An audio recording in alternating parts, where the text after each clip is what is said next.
And I said one day I'll be a para. And that guy beat me up afterwards and said, you'll never make it in the army. They told me not to. And I said to him on the radio, I said, I'd catch you on the other side. And I thought, this is my day. I'm probably going to die doing this, but I need to do it. So I was cheating on my wife.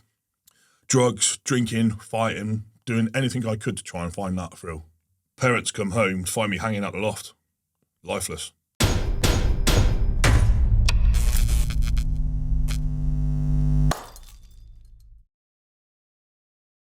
I want to say a quick thank you to our sponsors, Gold Seal. I use their products every single day, and now I finally get to work with them. I use their products for anti-inflammatory, reduced anxiety, better sleep, and mental clarity. I'm going to put a link to their website in the description, along with a 10% discount code for you to take advantage of. Go and have a look at their website, see if there's anything in there for you. I hope you enjoy this week's episode, and good health. Dave. All right. Thanks for coming on, mate. Yeah, thanks for having me, mate. Well, I've been waiting for this moment for a long, long time, because today I feel like I'm going to be the guest. Now, most people that I interview, I can relate because I've been through my own shit and traumas and obstacles. But you, I've not even walked a metre in your shoes, let alone a mile. So this will be a very good education for me. And I just want to set the tone from the offset. Massive respect. Yeah. Anyone that fights on the front line so that me and my family can sleep safe at night, nothing but love and respect from me. So I'm going to soak this all up, learn as much as I can about the whole process, the military. I've got very close friends that have served. One of my best friends was a para. He was discharged, mental health. So I go back and forth to combat stress once or twice a year. I've actually got two friends that go there for support, which we can discuss down the line. And so, although I've got friends that have served for years and they're riddled with PTSD, they're in a really, really, really bad way. And so the conversations we've had, they've always been kind of fluffy. I'm here for you. I'm your soundboard. I've never really had the opportunity to sort of deep dive into the harsh reality of war and bringing the war home with you, because it stays there. Yeah. But it's only fair that I think that we start the interview with paying respect to Andy Bomber. Yeah. A mutual friend of ours put us together. Although a couple of people did say you should get Dave Radband on, you'll get on like a house on fire. And Andy Bomber, who's a personal friend as he was yours, he's put us in a WhatsApp group. And that's how the relationship started. And this brings it back to the whole mental health thing. Since then, recently, he's hung himself and he's no longer with us. And without going too much into that, he was going to come on the podcast and he was going to tell me his story and he was going to talk about bringing war home with him in his own mind. So that was on the cards. And I knew he was struggling, but there was only so much I could do because he was over in Iraq. Yeah. So we would WhatsApp back and forth and I was saying to him, okay, days that you're struggling, try and have cold showers, cold dips, run. And he started running and he hates running. Yeah. And eventually he decided that enough was enough. So I just want to pay my love and respect to Andy Bomber in loving memory and thank you for putting you and me together, because I suspect the next few hours are going to be powerful and it's something we're never going to forget. So this is now over to you, brother. But you joined the Paras when you were 18. Yeah. That seems young to me. Yeah, well, I actually tried to join the Royal Marines before the Paras. Good, sorry about that. But tried to join the Royal Marines, failed the maths test to get in, so I went back to college for a year and done electrical engineering just to get my maths back up. So then my dad was a firefighter back in the day, back in the 80s, and he tried to get me to join the RAF Fire Service. So I thought, you know what, let's go down that route. But they weren't recruiting at the time. So I joined the Paras. What was your upbringing like, school like? I mean, you don't look like the sort of bloke that people would want to mess around with. Well, very different when I was a kid. Really skinny, mating small, got bullied at school. I'd spent more time with my grand than my parents. My dad was always off working or whatever, mate. But my mum's mum and dad had a farm, a dairy farm. So I spent most of my time on the farm with my grand.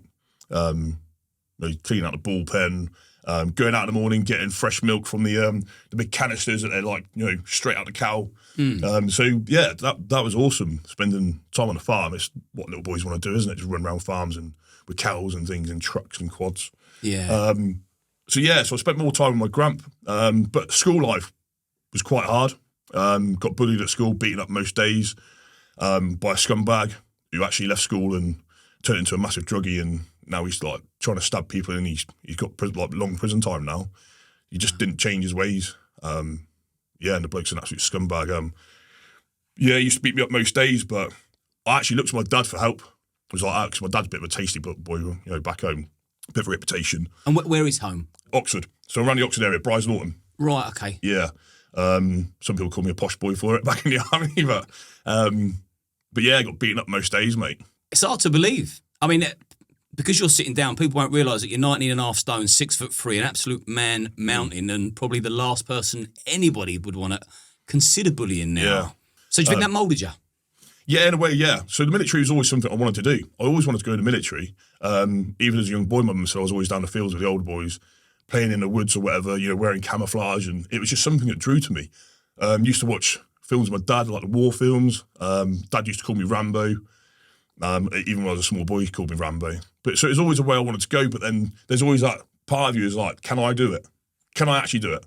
Because I'm getting bullied at school all the time. Did it knock your confidence? I'd say so, yeah. But living next door to Brize Norton, where the parachute school is, my dad had a few friends who were parachute jumping instructors.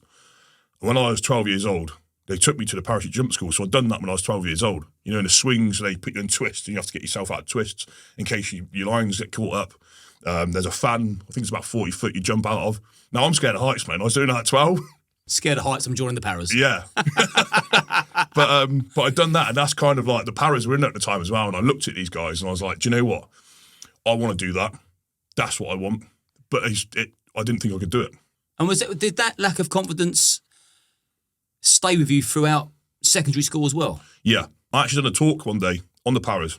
There's a book called The Paras with a guy in freefall from the Pathfinder platoon doing a Halo course on it. I took that in school, done a talk on the paras, and I said one day I'll be a para. And that guy beat me up afterwards and said, you'll never make it in the army. And that kind of stuck with me throughout school. And even when I was in training, but when I was in training, it kind of flipped it, because I was like, it pushed me more. Him saying that pushed me more to do it. Do you think he'd done that deliberately? Yeah, 100%. I can remember thinking he probably broke my jaw, mate. He punched me straight in the side of the jaw, and I couldn't get my two teeth to touch. And I was thinking he's broken my jaw, but then I didn't say anything. Yeah, just kept my mouth shut, and got to the point where I just took the bullying. Nobody would do anything. Teachers wouldn't do anything. Dad wouldn't help me. Dad was kind of in that place where you sort out yourself. You need to sort this yourself. I'm not getting involved. And that kind of toughened me up later in life. I was going to say, at the time, did you resent him for that? Or Yeah, but I see why he done it. Yeah. And has that resentment gone now? Yeah, 100%, mate, yeah. Respect. Yeah. Treat me that way, made me who I am today. And it got me through a lot of situations, hard situations when I was in the military, having that. So between 16 and 18, just briefly, what were you doing? Were you out fighting? Was you aggressive? No, complete opposite, mate.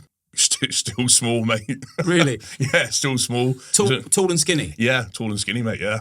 And then, then obviously joined the paras, and things changed. And how did you go about joining the paras? So I went to the Oxford recruiting office, and so I want to join the paras, and they got me to stand on a chair and jump off a chair and do a para roll, and they said, yeah, you'll be all right. I was the chair. I literally like this one. Just a bit of a piss take. And then, done the psychometrics tests and passed, And then I had to wait, I think it was 6 months. I think it was 22nd of November 2003. And I joined the army on the 23rd of November 2003. So you can just go straight into the para regiment? Yeah. Straight away? Yeah. So I was actually working in Sainsbury's at the time. And one para, I watched them cross the border. So I sat in Sainsbury's, eating my breakfast, and I was watching the telly, and one para, the 1st Battalion Parachute Regiment, which I joined, crossed the border into Iraq. Let me ask what your main motivation was to join the military. I think it was, I wanted to prove I could be somebody. And it just got out of control. I just wanted to prove I can be somebody. And then before I knew it, I'd gone way past that. And it was just, I was fighting wars, running around like a lunatic. And I didn't actually know what I was doing, mate. So I didn't even think I was going to pass the paras. I never expected to jump out of airplanes, mate, because I'm scared of heights. And then when I passed, I was like, oh shit.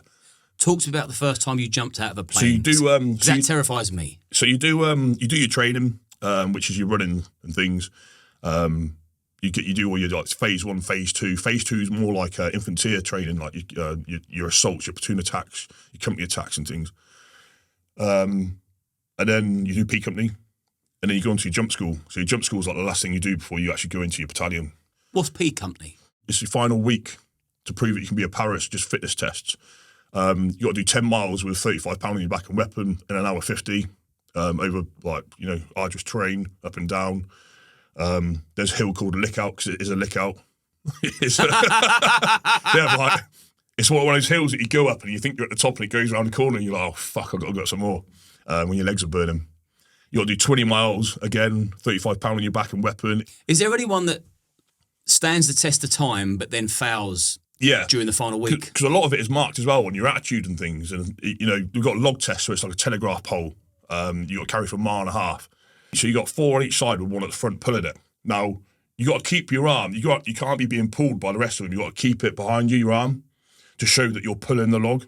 And you get like 3 strikes and then you're off. But if you're mincing around, they can just mark you and say, right, he's not putting in 100% effort.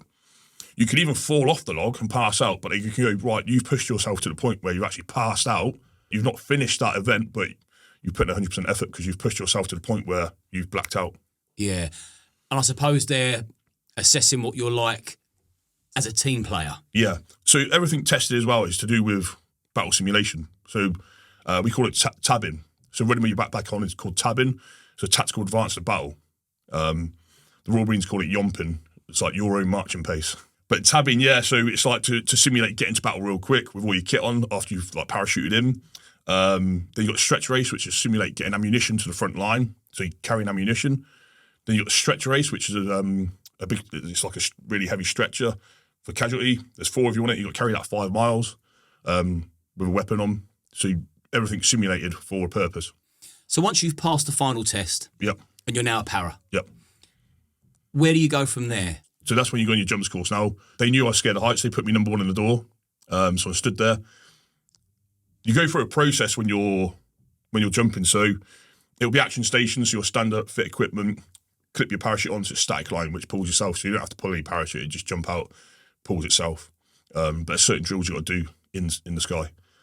But I stood number 1 in the door waiting to jump. So you stood there, doors open. You're just looking down and, mate, I was shit scared. And how many feet in the air are you? First one was 1,000. It's not high, 1,000. It's quite low. It's high enough for me. Yeah. I think the lowest we go to is 600 feet. You're in the air for about 30 seconds. So it's designed to get you as many combat troops on the ground as quickly as possible so you can't be shot at the sky. I think in wartime you jump from 250 feet. Wow. They don't even give you a reserve parachute in wartime because there's no time to put a reserve if your main fails. And when you're doing practice parachute jumps, is it solo or someone gripping hold of you? Solo. So you get trained for a week, what to do if you're in twists, if you go through someone else's rigging lines, your lines to your parachute. Because sometimes you're jumping out a sim stick, so 2 doors in an aircraft, one goes and you're literally doing that out the back. Now sometimes, and it's happened to me once, you can go out at the same time, you meet round the back, you get tangled up in each other's parachutes, and you just pull with reserve. How many jumps did it take you before you was no longer nervous? Mate, I always got nervous. Got scary the more you done. Really? Yeah, because you know what's coming. Got to the point where I was a team leader.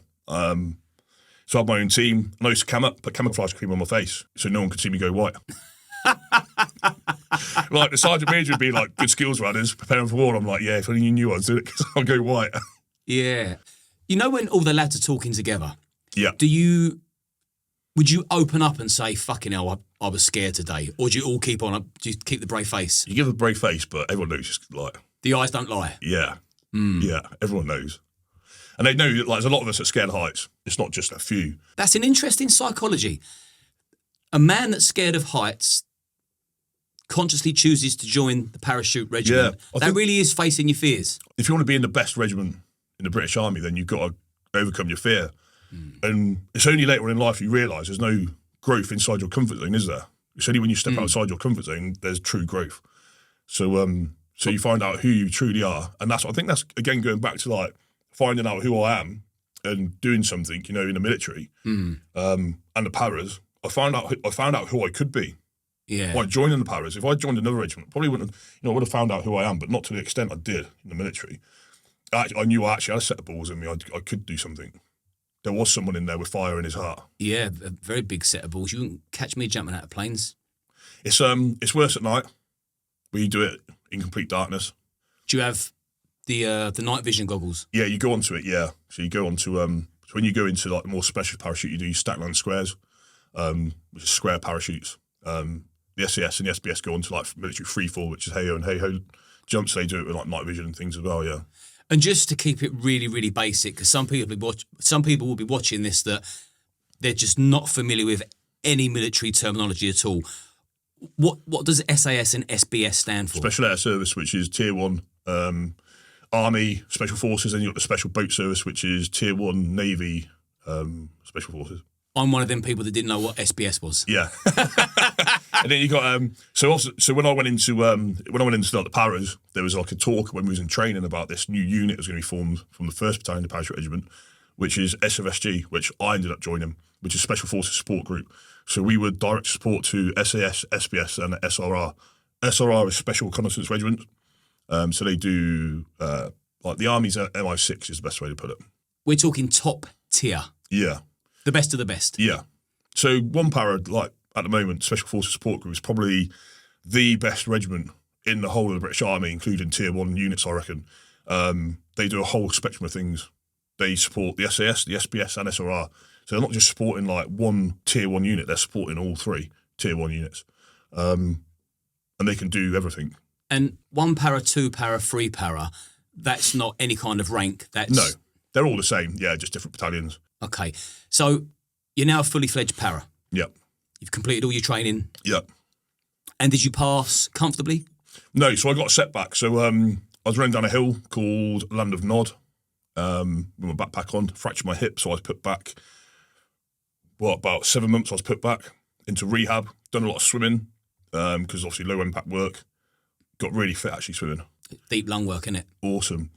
Yeah, and then I went back in at week 18, I think, and then passed P Company first time. So my first attempt at P Company I passed. A few times I wanted to leave the paras while I was in training, so I was like, this is fucking brutal.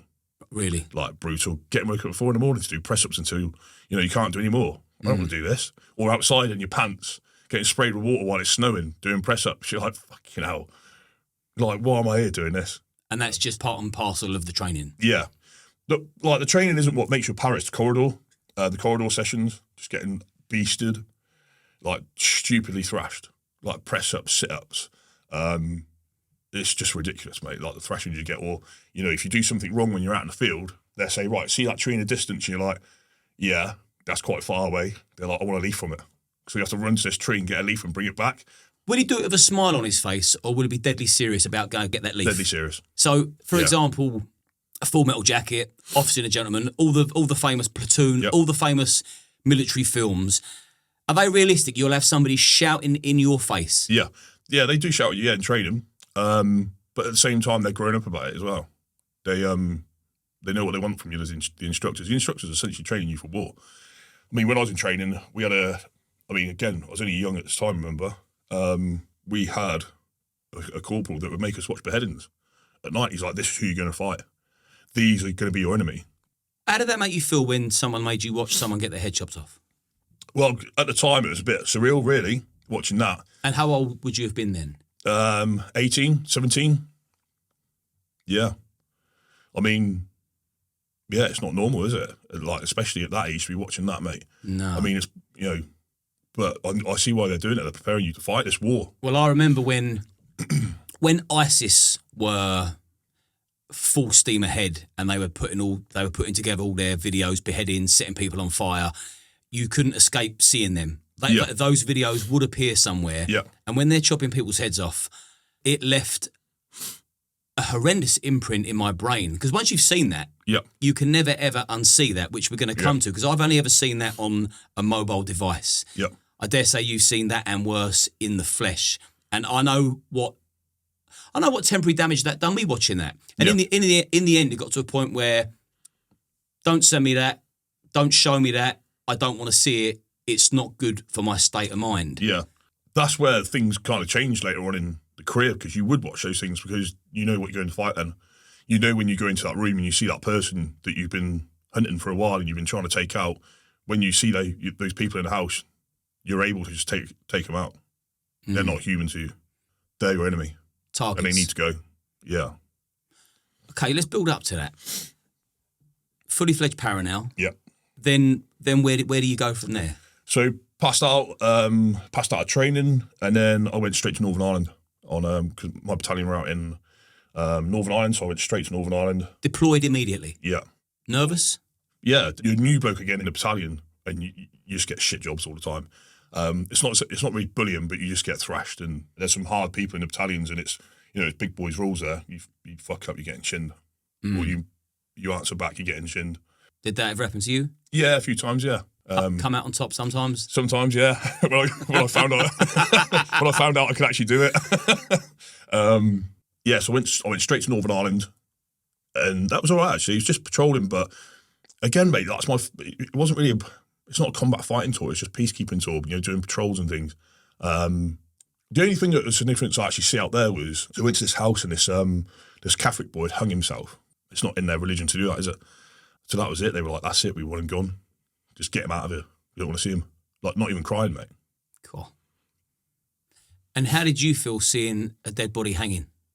Nothing really at that point. So you just thought, this is now a day in the office? Yeah. Didn't really play on my mind or anything. Nothing really happened. Yeah, it was quite a funny tour. Got hit by a ball bearing by a catapult. There was a kid with a catapult one day, firing ball bearings at us down an alleyway, and I thought, yeah, he ain't getting me from that distance. He hit me straight in the shin, little bit. What, young lad? Yeah. But you can't do anything, mate, because obviously you start his last Northern Ireland tour. You can't do anything. You just got to take it the chin. Just keep the peace. Yeah. And then this thing that everybody had been talking about, Special Forces Support Group, actually happened while we were in Northern Ireland. So it was coming towards the end of the tour in Northern Ireland. At my company, B Company 1 Para, a 4 platoon, were called up to go to Iraq to support 22 SAS. So you've gone from Northern Ireland and then deployed to Iraq. Yeah, so I actually started doing pre-deployment training. Did you get a breather in between? Yeah, a few weeks off. So while I was actually out in Northern Ireland, we stopped all operations in Northern Ireland. We started using the airframes, as in the Lynxes and the Puma helicopters, to start doing insurgent drills, like fast roping, abseiling. Fast roping's it's like a thick rope, about yay big. It's like a fireman's pole. Right. Throw it out the helicopter, you just slide down it with your kit on, then you're on the ground. Yeah, and we started doing like compound assaults and things. And then we went to Hereford for, I think it was 4 weeks, done a package out there with them in room combat, close quarter combat. What's Hereford? Training camp? Yeah, it's a training camp with the Killing House and things. They have a house. It's out there now. It wasn't really out there at the time, but I've seen it quite a few times pop up on Instagram. But it's called the Schofield Block, named after a SAS guy. Right. It's just like, it looks like a hotel, like 3 or 4 floors, quite big. You can live fire in there, so it's not even blank. It's live fire, and the walls catch the bullets. About as real as it could possibly get. Yeah, and then you got like it's like a town with other houses around it. Traffic light systems and things. It's got the it's got an airplane on there, 2 airplanes now actually, I think, maybe more. Trains, they've got every situation you could think of to train in there. So in between tours, the military is still keeping you in fight mode.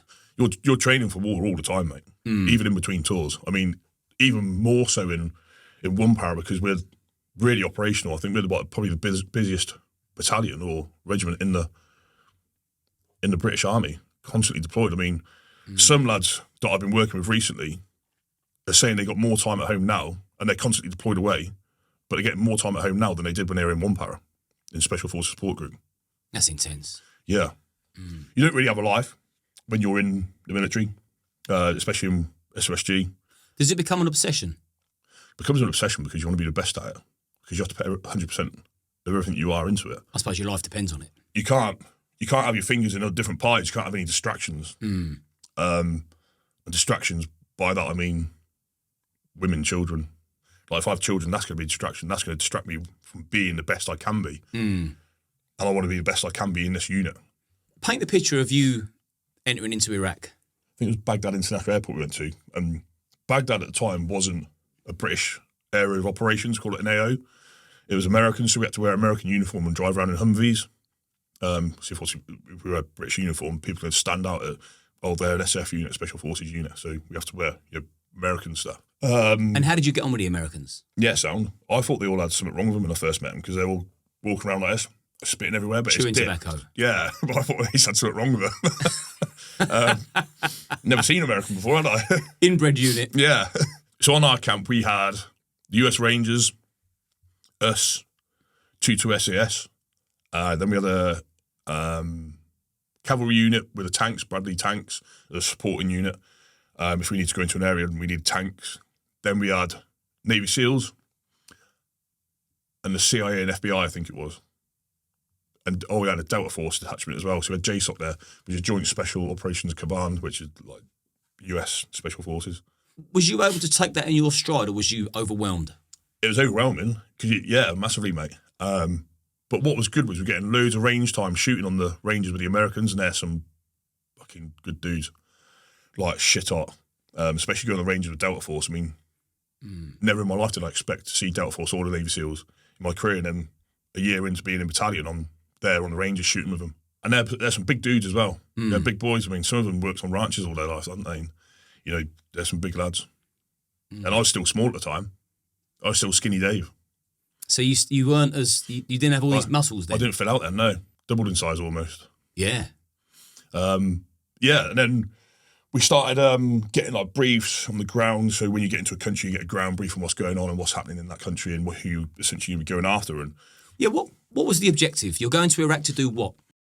Take out Al-Qaeda, HVTs, which are high-value targets. We were essentially going to do the cordon positions. So when the SAS go out and do an op, they want us to like cordon off that building so they can go in and hit the house. So we're just literally surround that building on 4 corners, essentially, while they go in and do the strike, and we stop people coming in and going out. Sometimes people flee the house and run out, and we got to stop them. We call them squirters. So there's like a squirter out the back door, and then we like be on our map like, yeah, we know that is. And try and catch him. So it was like Al-Qaeda. One of the targets was al-Qawi, who was, they used to call him the Prince of Beheadings. He was the founder of ISIS. So he made ISIS. So he would be deemed as an HVT? Yeah, so he was like the Bin Laden of Iraq. Right. And then one of our other targets was to find Norman Kember. Norman Kember was a worker who was working out in Iraq. He was captured with Ken Bigley and a few others. I think it was 2 Italians. And Ken Bigley was obviously beheaded while we were out there. So, it got ramped up. So, yeah, we were just rolling around. The start of the city was like a key place that stood out to me, Fallujah. So we were operating all over the place. We'd sometimes go down as far as Al-Amara, near Basra. It was a good tour. We're getting into loads of contacts on the SAS actually told us to calm down on the cordons because we were getting into so many gunfights. What was your first ever gunfight? With the Iraqi police, actually, believe it or not. The difference out there is they're shooting and run away from them. So I've been shot at before this moment, but not to this extent. So it'd been like, you're on a cordon, you're in position, then a bullet will come wanging at you, and then you're like, where did that come from? And there's not one again. It's just someone's just gone bang, taken a shot and run away. But this time, a car turned up in our cordon position with a PKM on the back, machine gun, and just started blatting rounds at us. And it was, quite intense. I was behind a palm tree at the time. I can remember just seeing all these bullets just wanging up the road by the side of me. I was like, fucking hell. And it's one of them like, right, get a set of balls and get round this tree and just fucking open up on him. A mate of mine was already like shooting back. So he was giving cover and fire, and then I turned around the tree and I had a mini-me at the time, which was 5.56 machine gun, belt-fed machine gun, and just sprayed fuck out the vehicle.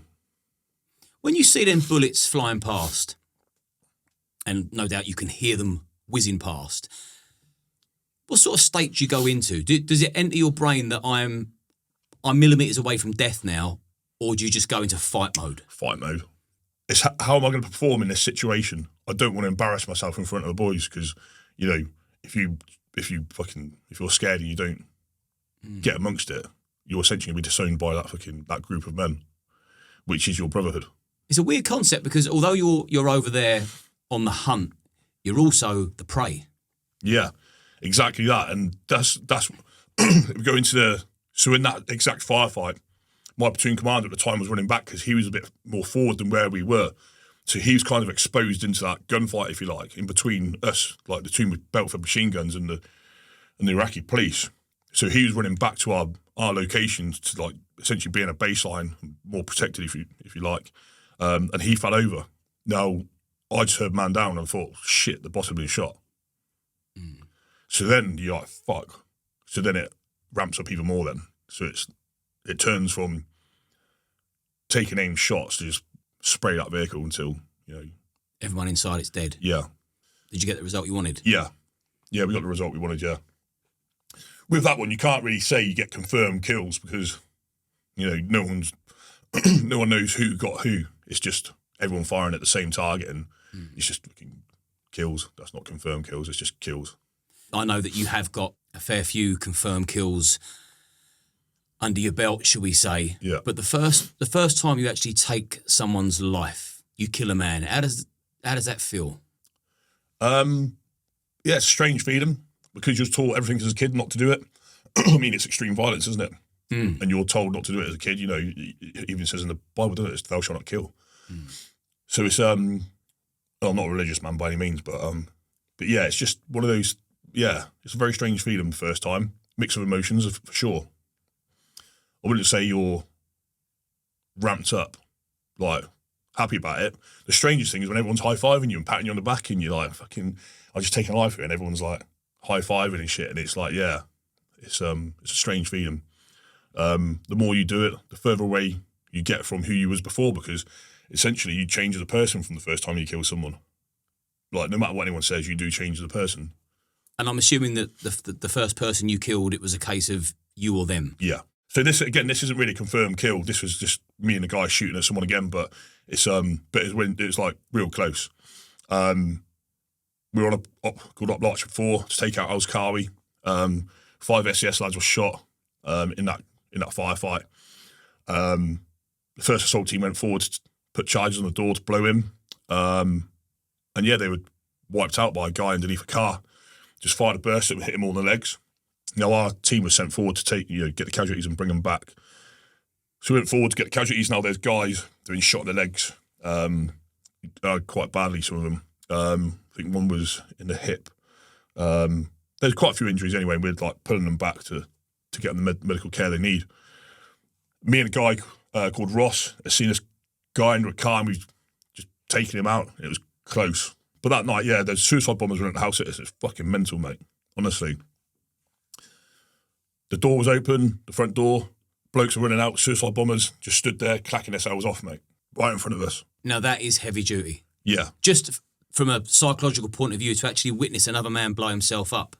Because we've seen it on the videos when ISIS were showboating what they're made of, but you've actually seen that in the flesh. Yeah. About 6 of them as well that night. There's a guy on the roof throwing grenades at us. He had a suicide vest on. It became apparent when the assault team made it to the roof. And they opened the door to go in through the door, and he's just stood there like this. With a detonator, mate. So they've gone, get back in, run down the stairs. He just cracked himself off, and I think that front guy got wounded as well. When someone blows themselves up in front of you, is it too much to take in at once, or do you notice limbs flying in the air, or is it a puff of smoke? Is there a smell to it? There's a smell to it, definite smell to it. But you just hear a thud. I mean, one of the guys that blew himself up, there was just a torso land not far from us. So it's as graphic as you could possibly imagine. Yeah. And there's like limbs everywhere.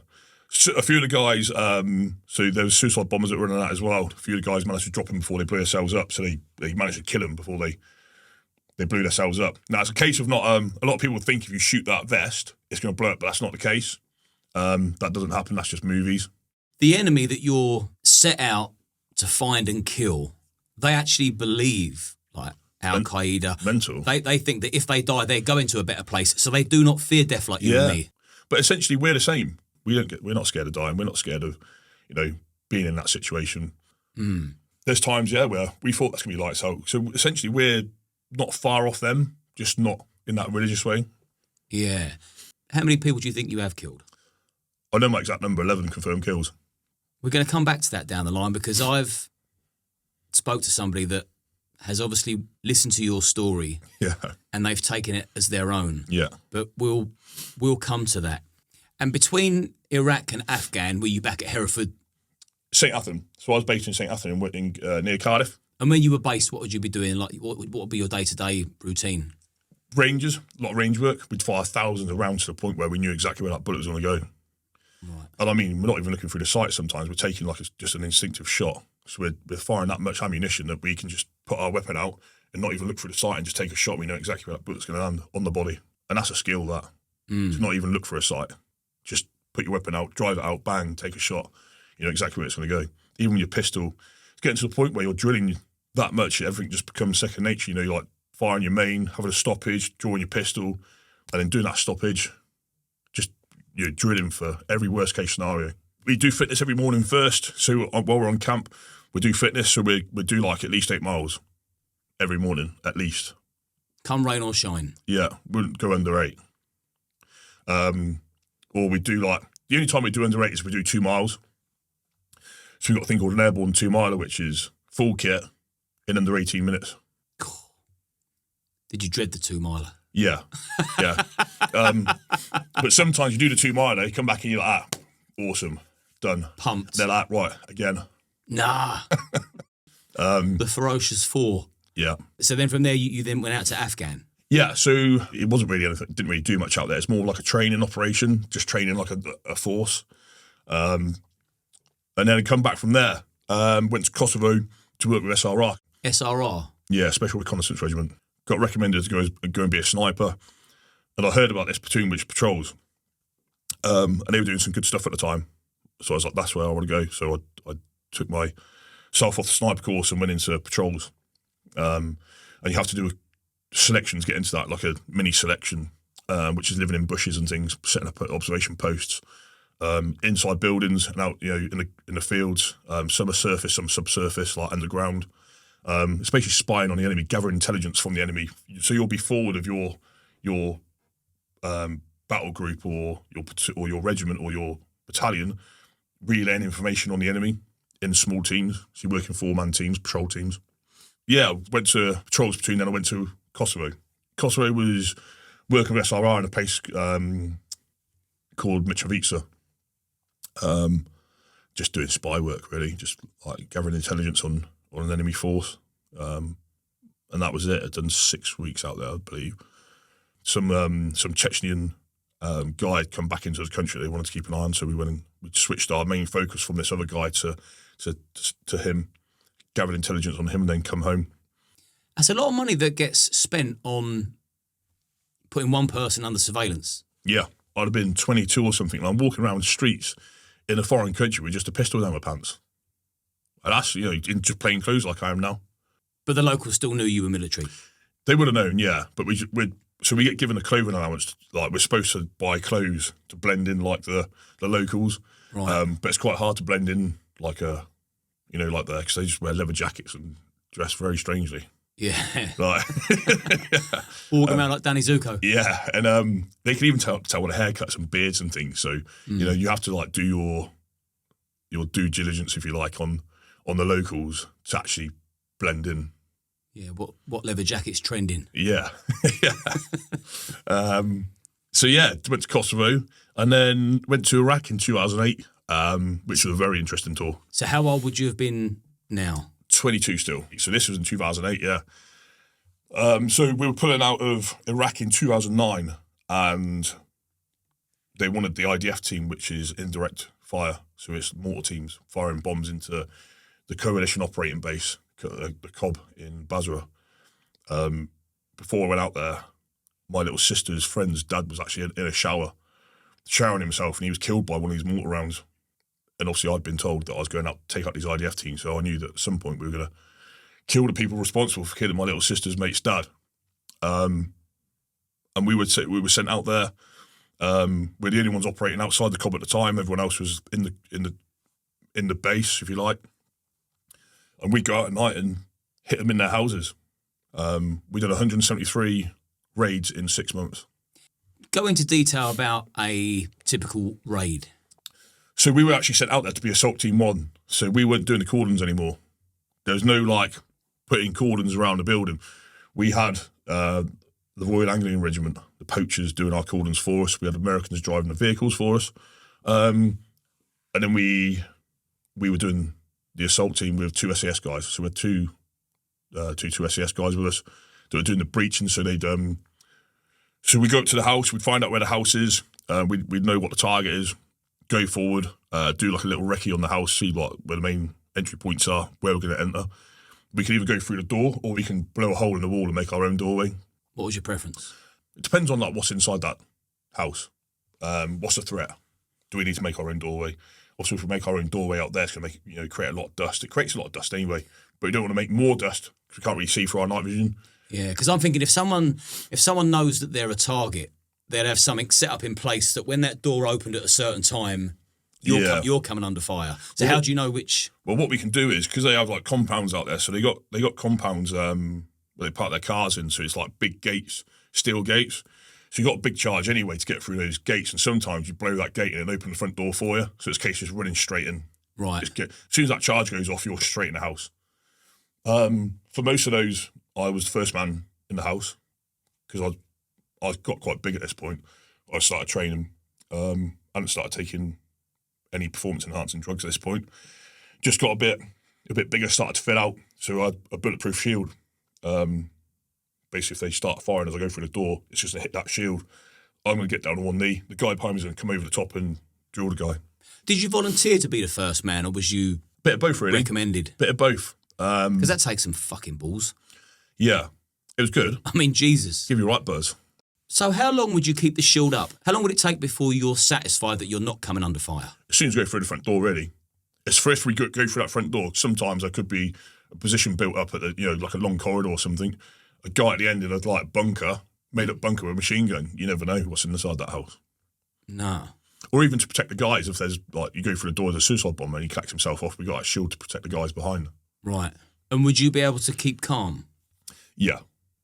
There's things they teach us. Box breathing's one of them. It's also a good thing to do if you're struggling like anything.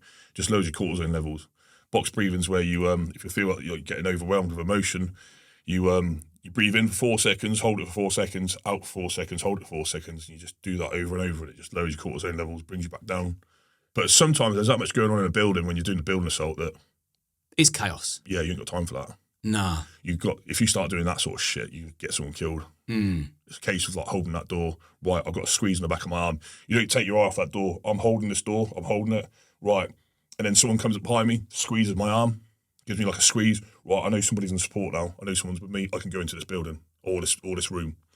Are you going there to capture people or kill people? Kill or capture. If they got a gun in their hand and they fight us back, they're dying, simple as that. But we got the upper hand. We got night vision goggles. We got better training. So what would happen more times than not? Would they be captured or killed? Captured more times than not, yeah. If they fight back, then they're dying, yeah. Would that actually happen? Yeah. People still go out on their, they go out on their shield, if you like. Yeah, they fight back. And how many of your kills took place indoors? Quite a few, yeah. Because I can imagine that's a different ball game from being out in the field. Yeah, the thing is, when you kill people at distance, you don't get to see the effects of what you've done or the aftermath of it. When you go into a building, that bloke's family's in there. His women, there's women and children in that house as well. When you go into a room, I mean, I've been into a room before where we've killed a guy. I've heard this noise behind and turned around and there's a fucking kid there in the corner of the room who's just seen his dad be killed. I mean, when we go into these houses, we've got to be fucking aggressive, mate. Like turbo aggressive. If you put it on a level of these people are beheading people, we've got to be more aggressive than that. If we go into in these houses and we match their aggression, we match that person's aggression, they're going to think they've got an opportunity to do whatever they want to us. But if we go in there more aggressive than it puts them on the back foot and they're like, fuck, and that's what we want to do, put them on the back foot. But then when we see that kid, we've got to go from being that aggressive person to a bit like, because we're stood there in all our kit and we look like a menace. Yeah. We look quite intimidating. I mean, when you're a big lad as well and you've got your helmet, night vision goggles on, you've got all your kit hanging off you, grenades and shit, mate, and 2 weapon systems, sometimes 3 weapon systems. But you've got to try and be sympathetic to these kids because these kids don't know what what's happening. No. That kid probably didn't even know his dad was a terrorist. He's probably going out in the daytime, doing his work or his job, being a terrorist, and coming home, and his son knows no different. No. And then he's just seen his dad get popped twice in the chest and bleed out. And that's the difference when you're up close and personal to things, not in a fight in a distance, that you're seeing the emotion and the effects of what you're actually doing. And I think that hits home a little bit more. You know, when you look at somebody like this now, you can see the colours of their eyes, and you take someone out. I mean, if you hit somebody in the chest, they're going to have, you know, they ain't going to die quick. They're going to cough up blood and all sorts of shit. They're going to take at least 2 to 3 minutes to die. They're essentially going to drown in their own blood. What takes priority, getting the child out the house or clearing the house? Clearing the house. Yeah, we clear First and foremost. So clear the house first, get everything clear, and then once it's locked down, clear, we're split the women and children up. So we put the women and children in one room, and the males will be split up into other rooms so they can't talk to each other, and they'll be blindfolded and tied up if they're captured. And then they'll be interrogated there for more information. If they give us information on another target, we then go, right, we've got another target, we bounce onto that. So sometimes we won't do one house assault at night, we go on to others. Right. And we got different ways of getting in. We got half, which is a helicopter assault force. So we're flying in helicopters, sometimes land outside his house, or even fast rope down into the compound, or even on top of the house that we're going to assault. We're assaulted from the rooftop down. Depending on the threat again. We got a ground assault force, which is going in vehicles. We park like somewhere in the town, then we walk to the house to a VDOP. Or we got a PAF, which is a parachute assault force, which is like hardly ever done. So it's either ground assault force or a helicopter assault force. 9 times out of 10, you do a helicopter assault force where we were on the top. Did you ever feel you was a psychopath? No. I could still feel emotion, but I switched off from emotion. You know, any type of emotion that I started to feel, I'd go, right, no, can't feel that. I'm switching off from it. But there come a time where you absolutely knew without any shadow of a doubt that you was a killer. 100%, yeah. Everybody wants that opportunity. Not everyone gets it.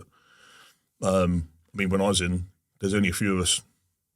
There's like, God, less than, out of 600 blokes probably, less than 20 on you had confirmed kills. And essentially that's what everyone's looking to get. Yeah. And a lot of my tours were just like right place, right time. I got given some really good tours and that opportunity to be put in that position. And so we're now on your 4th tour, aren't we, Afghan? Yeah. And how many tours did you do?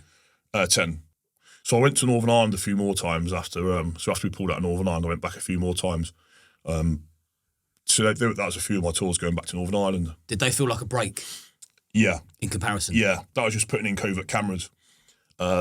So putting in cameras in places, changing batteries in those cameras that were, you know, people were spying on. It was a break, yeah, but it's like a bit of a pain in the ass. But at the same time, you have to have your wits about you because if you're in Northern Ireland, we get vehicles and we obviously make them look like lived in. Put Nuts magazine. So we have Nuts magazine, yeah, with a map inside it. So people think, oh, it's a builder reading Nuts, but it's not. It's got a map inside it. You know, just doing things like that. Throwing like McDonald's wrappers in the front of your wagon because they're military vehicles. We have to keep them clean all the time. Right. But when you're doing this work, you don't keep them clean. Yeah. You put McDonald's wrappers everywhere because builders aren't clean, so it stands out. So yeah, we're doing things like that, mate. But then yeah, Afghan. So I come back from the 2008 Iraq tour, and Recce platoon, which I was in, got disbanded because there was actually no need for it in the unit we were in. And I went to machine gun platoon. I fucking hate machine guns. They're just big and bulky and fucking shit. And I was like, I don't want to be a machine gun platoon. It's not what I want. So I went to B Company, which is my old company. I knew they were going to Afghan in 4 months. So I went to see the OC. The OC? OC, Officer Commanding, which was the major. I said, hey, you're going to Afghan, I want to be on that tour. And he pulled a few strings and he said, right, you're back in B Company, you're going to Afghan with us. I was like, fucking right. So you wanted to be in that space? Yeah, at this point, things had changed me in a sense where when I was back home, I didn't want to be back home because I was fighting all the time because I only knew that life. So between tours... Yeah, I was being arrested because I'm a fucking drama, mate. And still in fight mode? Yeah. Was you boozing? Yeah, hard. Heavily? All the time. Was that to block out the noise? Not really, no. It's just a culture thing, really.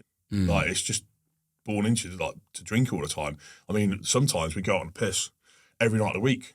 And these 8 mile runs I was telling you about, we'd get in at 5 and go on an 8 mile run at 7 in the morning, still half pissed. We're the fittest alcoholics you can imagine, which sounds strange, isn't it? Fit alcoholics. So when you were back home, what was you going out fighting in the pubs and on the street? Yeah, fighting all the time. So I just wanted to be constantly deployed all the way, away all the time. So would you just completely lose your mind? Yeah. Rage? Yeah, but there's no, like, gradient to, like, when someone gets angry, they can feel that, you know, like sweaty palms, like visco, or that level of, like, getting hot or, like, hot-headed, you know. We go flash to bang like that. And by the time we're at this level, you can't come back down again. You've just lost it. Well, this is where, so on the 2009 tour, I went on that tour, and then 3 days into that tour, we lost our first bloke. Now, this is the tour that had the impact. This is where it massively changed for me. So I was already getting to this point where I was fighting all the time, but this is where it massively changed. This tour, like, changed me big time. So we lost Steve Bolger on our 3rd day in country, and that kind of set the tone for the tour, really. I can remember getting called into the cookhouse. So we're all sat in there, and we get told Steve Bolger's died. And that kind of hit us all quite hard. Was that the first person you'd ever lost? Yeah. So we'd done all these tours, and we were Special Forces support group, and we've been quite lucky up until this point. Wow. And then we're like, fucking hell. Like, you know, it gets to a point where you don't think it's going to happen, but then it fucking happens, and you're like, wow. How did it happen? He was blown up in a vehicle. IED? Yeah. He's on a thing called Tiger Teams, which I ended up going on. Landed back in Afghan, got back to my camp, and I didn't even get off the vehicle at this point. Literally, I was still sat in the vehicle, and the sergeant major came to me and said, "Radders, do you want to go out on the ground?" I said, "Fucking right, I do." And he said, "Pack your kit, you're going out in 2 hours. Like, you're going on Tiger Teams." Now, Tiger Teams is the operation we were on. We had a fighting unit called the Triples, 444. They're an ATF, Afghan task force. So they're essentially like a special forces unit in the Afghan army. We basically recruit them from the Afghan police and the Afghan army and train them up to a certain standard, like, not our standard, but, like, you know, a good enough standard. There's one of us go out with 8 of them, like, and fight the Taliban. Just one of us. So I was on my own with 8 Afghans for a majority of the rest of that tour. I literally just got back, unpacked my kit, and started packing my other kit, getting all my ops kit ready, getting out certain radios which I can talk back to my camp, signing out weapon systems that I think I'd need on that certain job. So I had a shotgun for door entry. So we're trained in, like, method of entry to get into buildings. So I just had a shotgun with the first round, a CS round, you put straight through the middle of the door, covers the room in CS. So this room will be covered in CS then. And I can blow the hinges off, come through the door, blokes coughing his guts up and drill him. So yeah, shotgun for method of entry, then I'll have my, like, pistol, then I'll have my G3, I had HK G3 on that tour, which is, so the normal weapon we carry is 5.56, smaller bullet, but I wanted a better weapon system with a bit more punch and power, so I can be on my own. So I want to drop that target first time I hit it. So I took a HK G3 with me. And then, like, extra batteries and things, everything I'm going to need. Lads come in from the ranges and see me packing my kit and we're like, "What are you doing?" So I'm going out in, like, an hour now. So they were pissed off that I was going out and they weren't, and they've been in country for a month. I literally just got back and being sent out. Yeah, and then I went on Tiger Teams attached to the Welsh Guards. Landed in a place called Chalanjaya in Nadiali North. So we're predominantly used as a recce force. So basically, if an Afghan army goes into a village, the locals are more forthcoming to talk to them than if a load of British soldiers go in there. And they obviously know it's their backyard. They know when there's something wrong in a village or something, you know, someone's lying or whatever, or if someone's Taliban, they can spot them. So yeah, I'd just get my 8 Afghans and go. How did you get on with them all? Sound. Still talk to some of them now. They're in the UK, obviously, after, like, what happened. I still meet up with them, go to their house, eat Afghan food with them. Nice. Yeah. But yeah, so I was attached to the Welsh Guards, and yeah, I see a lot of fucking shit on that tour. Yeah, what did you see that changed you? Like, we're losing blokes quite a lot. There's IEDs most days, going off, lads getting injured. Constant firefights that were going on. And then but 6th of August 2009, I lost my best mate Kev and 2 other lads, which fucking rocked me bad, that. Was that the turning point? Yeah, that's when it become like, fuck everything. It's personal. Yeah. I can remember hearing Kev's been killed on the radio, and as soon as I heard his name, I switched off. I didn't even hear the other 2 because I went into this zone. The biggest thing is, mate, look, when you you start thinking about the family in that, mate, because you think the family don't even fucking know yet. And like Kev was, so Kev had a kid on the way at the time. He's actually put in for a job up in Scotland. So he was from Scotland, Alloa, north of Edinburgh. And he put in for a job up there to work in the recruiting office to recruit people so he could like be a family man. So he wanted out. Yeah. And then he was fucking killed, mate, yeah. By a command wire as well. So the worst bit of it is a fucking command wire. So that's where there's a wire to the bomb and they're watching it, and as soon as the vehicle's over it, they press the button. But yeah, I switched off them, and then it become fucking all out revenge for me. Every fight we got into, it wasn't a case of like, I'm fucking pulling out, this is a case I'm staying here and fighting, I'm pushing boundaries. I've got 8 Afghans with me, I'm on my own. I'm going to keep pushing. And then the repatriation things happened for Kev. So we put them on the aircraft. They're like draped in the Union Jack. They have their berries, marine berry with wings on, stable belt on the coffin. Then I walked onto the C-17, flown home. We were all at the back of the C-17. We were all in a huddle and we were all fucking crying at the end of it. I just said to the lads, that's it now. We've cried. We fucking hit them. We go out and we hit them harder. So then the lads went out on an op, and that was quite a feeling. So I got left behind on that op because I was going back down to my Tiger team. And watching them go out on that op, there's more emotion involved in it. There wasn't emotion before. It just felt fucking different, mate. You're now driven by grief. Yeah. Which is a different animal. But you're trying to hide at the same time. Put on a brave face. Yeah. You've got so much emotion going through you. You're killing people, you're losing your mates, and now there's more stuff added because you're losing your friends. It's not about killing them anymore. Your friends are fucking dying as well. But they're your family, aren't they? So everything changed, mate, yeah. Did it sort of make you feel human again? Yeah, for sure. For sure. Because we can forget how vulnerable we actually are. Because we are. Yeah. No matter how big and strong and violent or aggressive we are, there's always something that will trigger us to reduce us to vulnerability. Yeah. That none of us are above that. Yeah, and I think it humbles us as well in a way. Makes us realise we're not fucking invincible. Was there ever times where you thought, this is now my time? Yeah. So I said goodbye to the lads, and then I got my team of Afghans, and we're going out to the helicopter.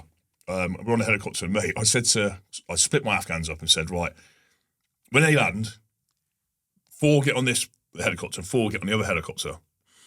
They're like, yeah, no dramas.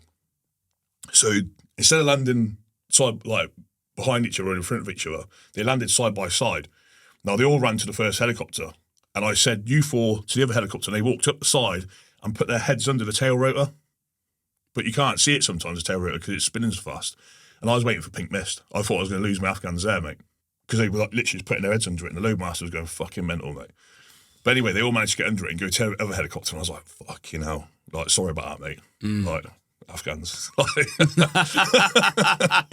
And can't take them anywhere. Yeah. It got to the point where I started calling them my children, because you have to literally treat them like children. Yeah. It's like, where are the kids? So yeah, and then we were flying in into the PB in Chalanjaya, not far from Shorzad, and we come under contact in the helicopters, and the door gunners go in and managed to land. So we landed in the patrol base, and I went and squared away my kit and things, sorted everything out, and then there's a lot of commotion going on at this point.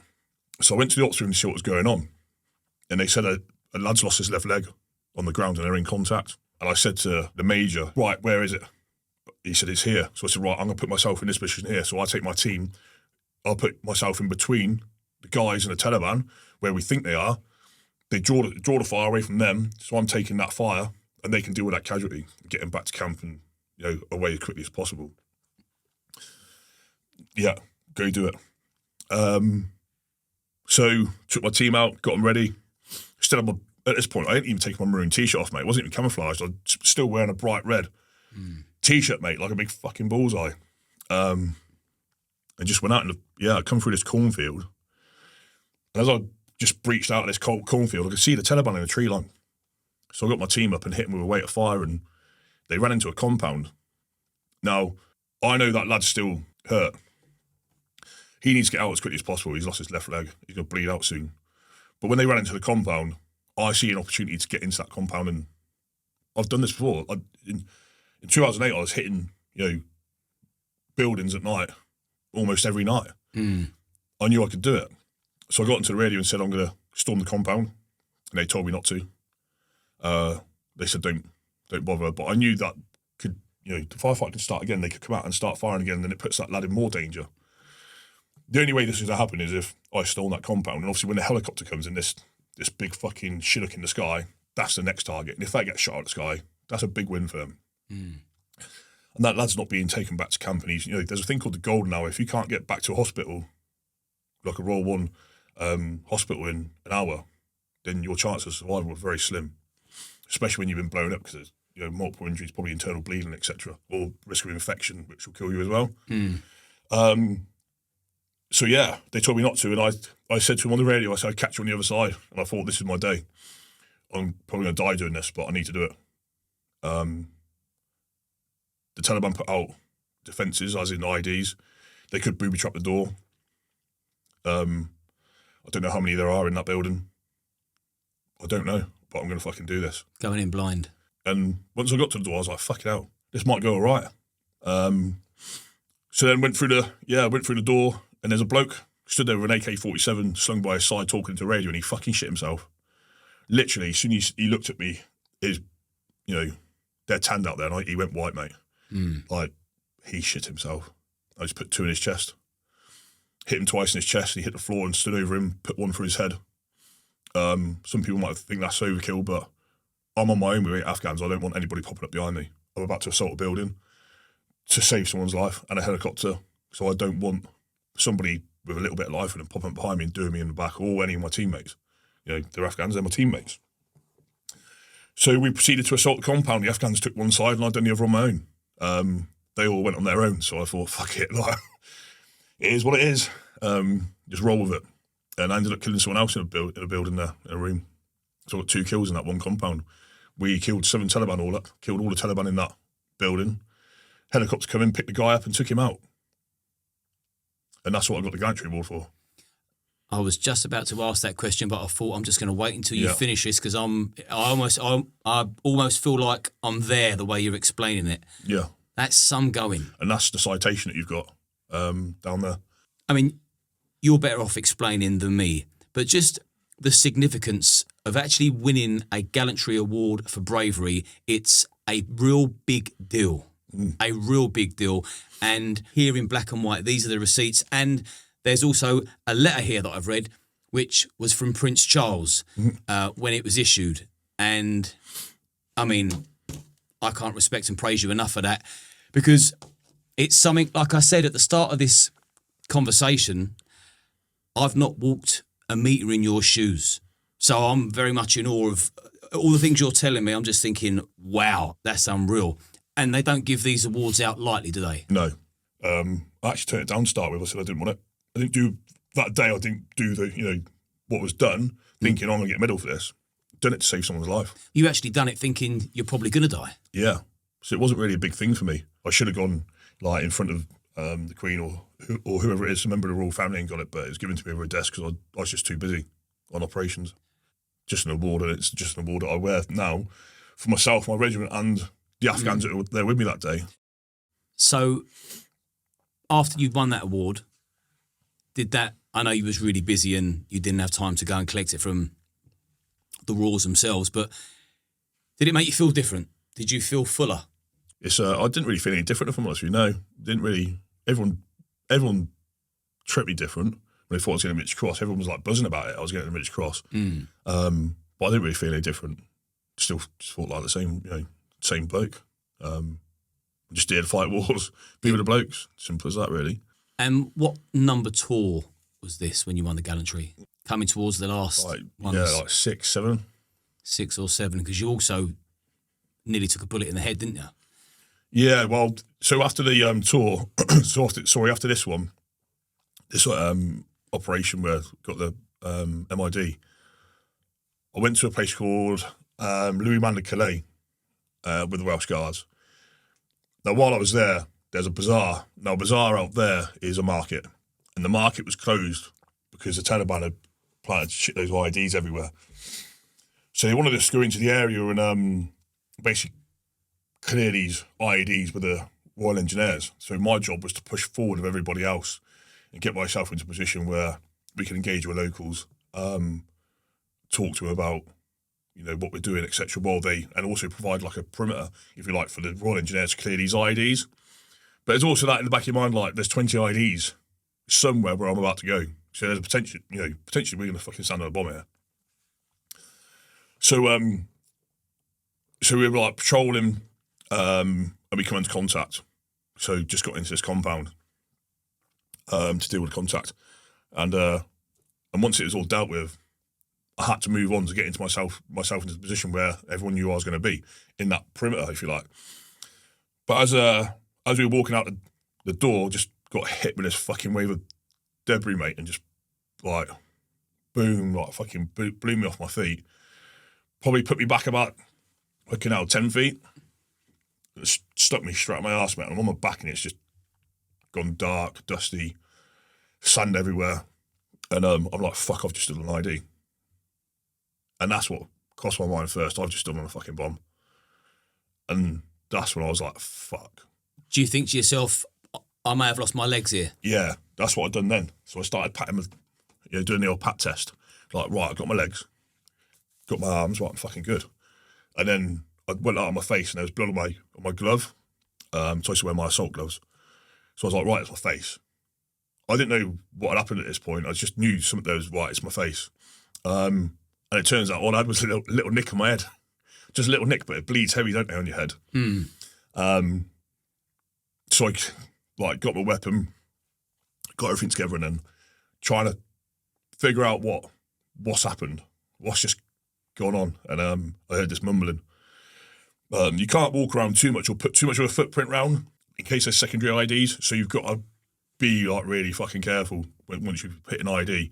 You send a message over the radio straight away saying contact ID, wait out. So it means that, right, that call sign's in, you know, hit an ID. It's wait out for my fucking orders or wait out for like the next message. So it keeps the net clear. So no one talks on it, clogs it up when you need to send a message. And I was walking around and I found one of my Afghans, half in a hole, half out of it, cut in half with his arm missing. Just mumbling to himself, and just grabbed him, put him like up, and there wasn't any point in getting my medkit out. I knew he was going to fucking die. Just wasted medkit on him. So just comforted him until he died. Did he die in your arms? Yeah, just comforted him, yeah. And then we got opened up by a PKM, machine gun position. You know the sounds of certain weapon systems, so you knew it was a PKM position. They'd obviously heard the ID go off and then like contacted us because they know we got injuries or we got casualties, so it's a good time for them to start opening up on us. So I was only 23 years old at this time, mate. And that's happened, just been blown up. Fucking one of the Afghans is dead. 2 others are injured. I'm injured myself. And I'm trying to regain control of the whole fucking team because they're everywhere. It's complete chaos. I don't want to lose more blokes, so I'm trying to regain control. And also deal with this fucking machine gun as well. I was like, fucking hell. And that's a moment where I could just fucking broken down, but I knew I couldn't. I had to fucking stay in the fight. I couldn't quit. What was the outcome? We got out. We managed to deal with a machine gun. We got air support on station, which is an A-10. I was relaying information back to the JTAC, which is JTAC are the ones that talk to the aircraft and call him like fires, bombs, or strafing gun runs. We just got the tree line malleted. We fucking and took the machine gun position out and then extracted the casualty. So we extracted the casualty back to, and this is what the helmet I was wearing that day. You can see the damage it's done to the helmet. What we think's happened is grab it and show me. What we think happened was so these holes here are just where my night vision bracket went. But as you can see, it's completely deformed it. It's bent it, dented it. It's pretty fucked, if I'm honest with you. It shouldn't look like that. No. I mean, if I hold it like that, you can see how deformed it is. Yeah, I mean, what a piece of memorabilia. Yeah. My little boy asks me what it is all the time, but it's like, you're not old enough to know yet.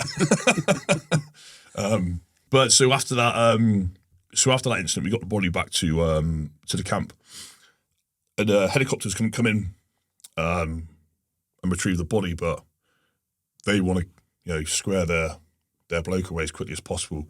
It's in their religion to, I think, is it bury him in 24 hours, I think? Might be corrected if I'm wrong. They'll correct you in the comments if you're wrong. Yeah. We can count on that. Yeah. So we needed to get him back to camp as quickly as possible. So the Afghans were like, I said, there's no helicopters, we can't go back. And they said, fuck it, we're driving back then.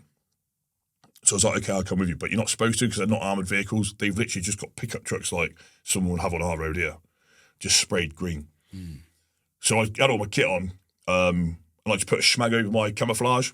So anybody looking into that vehicle didn't know that I was a British soldier in an unarmoured vehicle. So we got back to Bastion, give the body over. That team went, and I got another team.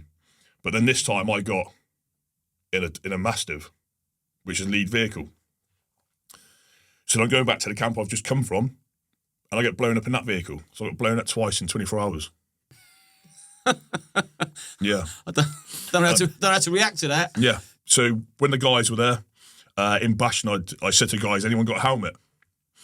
And they were like, what? I said, mine's fucked. Like, been hit in an IED strike. And they were like, Radis, you need to probably go to the med centre and have your head checked. I'm like, fuck that. I'm going back out. When we were going back down to Challenge, there's a canal on Route Dorset, I think it is. And what they were trying to do is blow the vehicles and get them to flip into the canal so blokes would drown. And it happened in one incident. The Welsh Guard guys, I think one of them drowned, but the others survived it. But it was one of those moments where the vehicle was in the water, apparently, talking to the guys after it. Obviously, couldn't get the doors off. And they were all like holding hands, saying goodbye to each other because obviously seen the water level coming up. And you're like, fucking hell, boys. Like, that's a bit dark, that. When you're actually fucking saying goodbye to your mates because water's coming up. I mean, fucking drowning's horrible, isn't it? Yeah. So there's a few other things going on that tour. And they said to me 2 weeks before the end of the tour, come back and just chill out in camp and train the Afghan army, which didn't last long because one of the lads was doing chin-ups on a chin-up bar, split his knees, had to have stitches to his knees. And they said, Radis, you're going back out. So I went to Sangin then with on Tiger teams with the rifles. No rest for the wicked. Yeah, and I landed back in camp about 2 weeks later, 2 days before I flew back to the UK. And by this stage, you're still 23? Yeah. That is a lot to take on board. John Harrison was killed on that tour as well. John Harrison was a good friend of mine. There's a bloke called Stephen Farrell, who was a New York Times reporter. He was taken hostage. And they found out where he was. They flew in to rescue him, got off the helicopter, and John Harrison took one round to the head. Died instantly. So we lost a fucking few guys on that tour. And how many tours after that one did you do? 2 more. Anything like the previous ones? 2011 tour was more of a changing. It's more like a changing point for me. Because there's been a couple of tours that have been barbaric. Yeah, that was the most barbaric tour for sure in terms of getting into fights. I mean, I got a few more kills on that tour. There's actually so we was on a Route Dorset one day and they said to me, Radis, can you go on the drops vehicle? Drops vehicle is a container ship vehicle essentially, like a lorry. And I was like, yeah, no dramas. I've got a machine gun on top. Yeah, no dramas. I had my Afghans behind me in the vehicles. We're going up the road. And we get contacted and the driver who's driving the drops vehicle kept stalling it. And because he's scared. And I was obviously stood at the top and I'm kicking shit out of him, saying fucking get a grip. Probably shouldn't have done it now, looking back. But I wanted to get us moving. And he's there going, it's my first tour, fucking hell. And he doesn't know what to do. I'm trying to fire the machine gun. I can't fire the machine gun because it's jamming. So I said to him, give me my G3. So he's trying to get the vehicle going, passing my gun at the same time. And as I've got my gun up, there's a guy come out the doorway, charging our vehicle. Now, I didn't know what he was doing, but he was charging our vehicle. So I dropped him. So yeah, that's another one I got on that tour. How did it all come to an end? Yeah, well, in 2009, I actually ended up taking performance-enhancing drugs out there because I'd lost so much weight. My mum didn't even recognise me because I was living off rations out on the ground fighting, and I was doing 4 patrols a day. I mean, I was only supposed to do 2 patrols, but I was doing 2 with my Afghan team, and then I'd go out twice with the Afghans, with the Welsh Guards.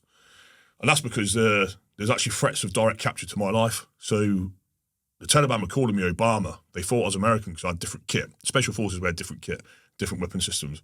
They thought I was American. And they actually wanted to capture me. They called me Obama and were trying to capture me. So I was winding them up doing 4 patrols a day.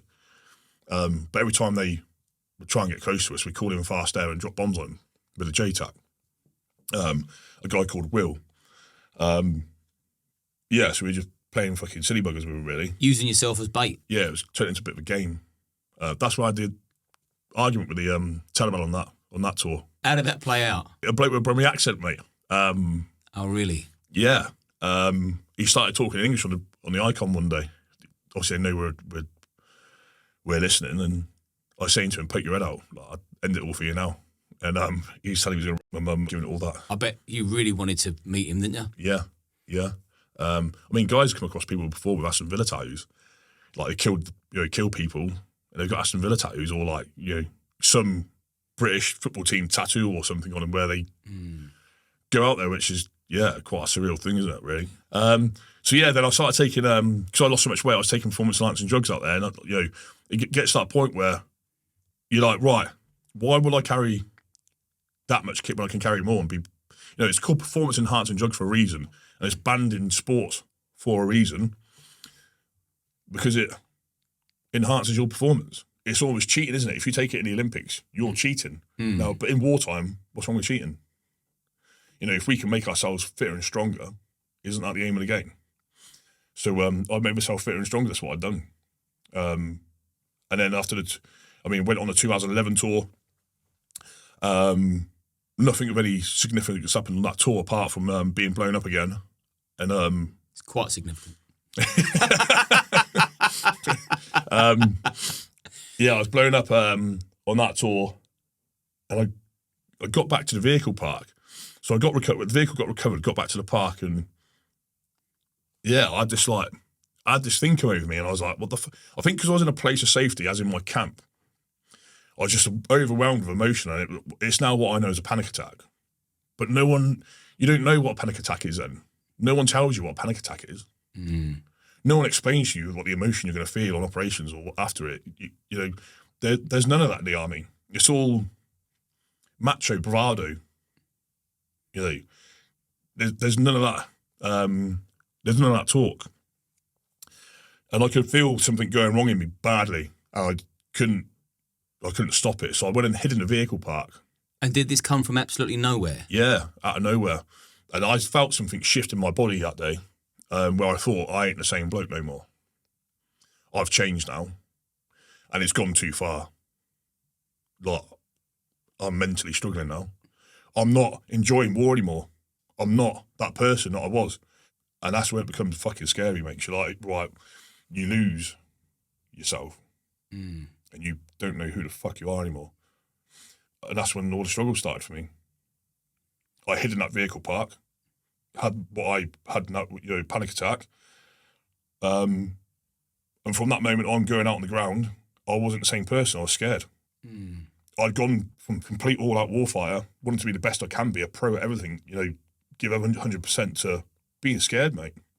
So you've had 2 major shifts in energy and personality, because you went from your first, second, third kill. You were no longer the person that your mum remembered you to be. You're now a killer. And then the second shift is overwhelmed with panic and fear, and you're now scared. You're not the man who you were in the middle. Yeah. That's heavy. And when you come back home, you don't want to talk to anyone about it. I mean, my girlfriend, my parents, because they see you as a hero. They see you as this big fear. Even the boys see you as this, the lads, the blokes, see you as this big character, this big, fucking we'd follow him anywhere. You don't want to talk to them about it because will they think different of you? Will they fucking think you're weak? And you said nobody warned you or prepared you for a panic attack, and your first panic attack you had. Now that you've you've had one, a full-blown one. I mean, how would you even prepare somebody for that? Because I've been there, different triggers completely, and I'm not comparing mine to yours. All I know is mine was so bad, drug-induced, that no one could have prepared me for it. No one could have explained that level of fear, and it's the loss of control of your mind and thoughts that's the scary. You almost feel like you're losing complete grip of your mind and your reality, and it's the scariest thing I've ever experienced. Well, I couldn't breathe at the time. No, I didn't know what the fuck was happening. It actually felt like I was going to die. You don't know what's going on. But yeah, I just knew something in me had shifted, and because that essentially changed in me. There was anger that I'd changed. There was so much emotion going on. There was all this mental health coming in. You know, things were like coming back to fucking hit me. You know, like the past. I mean, there's so much. You know, there's so much more we could go into on tours because but we haven't got a week to sit here.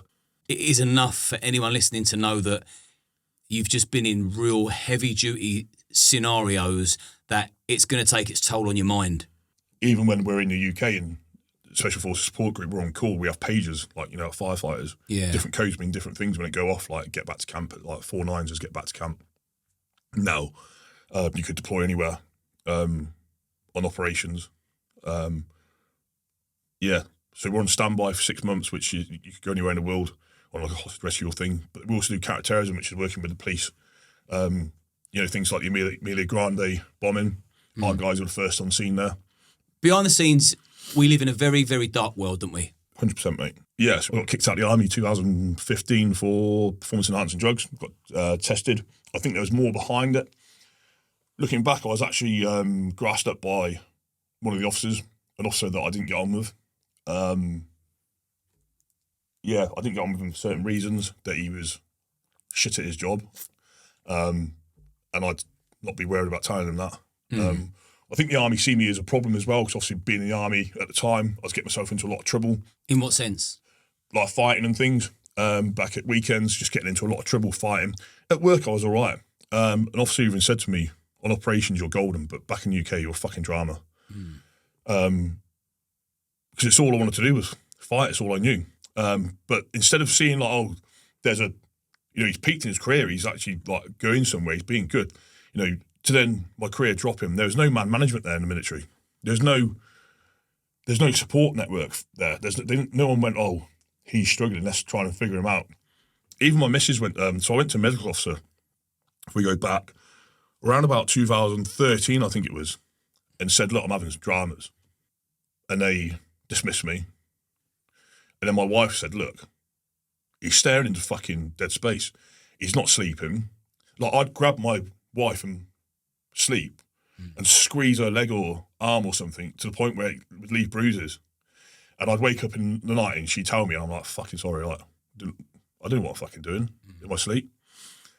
She can see me twitching in my sleep and think, like, I twitch like fuck. And she said, what were you dreaming about last night? I couldn't fucking tell her. I couldn't say anything. But she knew there was issues. She knew I was fucked. And all she see was me keep deploying all the time, and she knew I was getting more and more fucked. And she went to the MO herself and said, look, you need to figure this out. So they sent me to see a mental health doctor in the military, and they just said he's got anger issues. They dismissed it with anger issues. And it was forgotten about them. And then I was kicked out 2 years later for steroids and performance-enhancing drugs. So 2011, you've had your first wave of anxiety, panic. That's when PTSD kicked in, wasn't it? Yeah. That was the day that you was well aware that you're seriously struggling. And then 2 years you suffered in silence. Yeah. And then you still stayed for another 2 years struggling without any support before you got kicked out, yeah. Kicked out for steroids. Yeah. How did that feel when you got kicked out? Like, I was fucking lost, mate. Like, it's one of the things that I look back at now, and when you're in that job, it's everything to you. Because you have to put 100% into it. Like I said earlier, there's no distractions. You have to put everything into it. You want to be the best you can be in that field. I mean, I never won an SAS selection and went to Tier 1 because I always see us as like we're not a special forces like unit, but we were doing the job that a special force, an SAS soldier was doing already. We're kicking indoors, fighting people in their houses. Why would I go put myself through a selection process? All that hard work when I'm already doing the job. And I'm better than some of those soldiers anyway. So I don't know why I'd put myself through all that, because I wanted to be the best.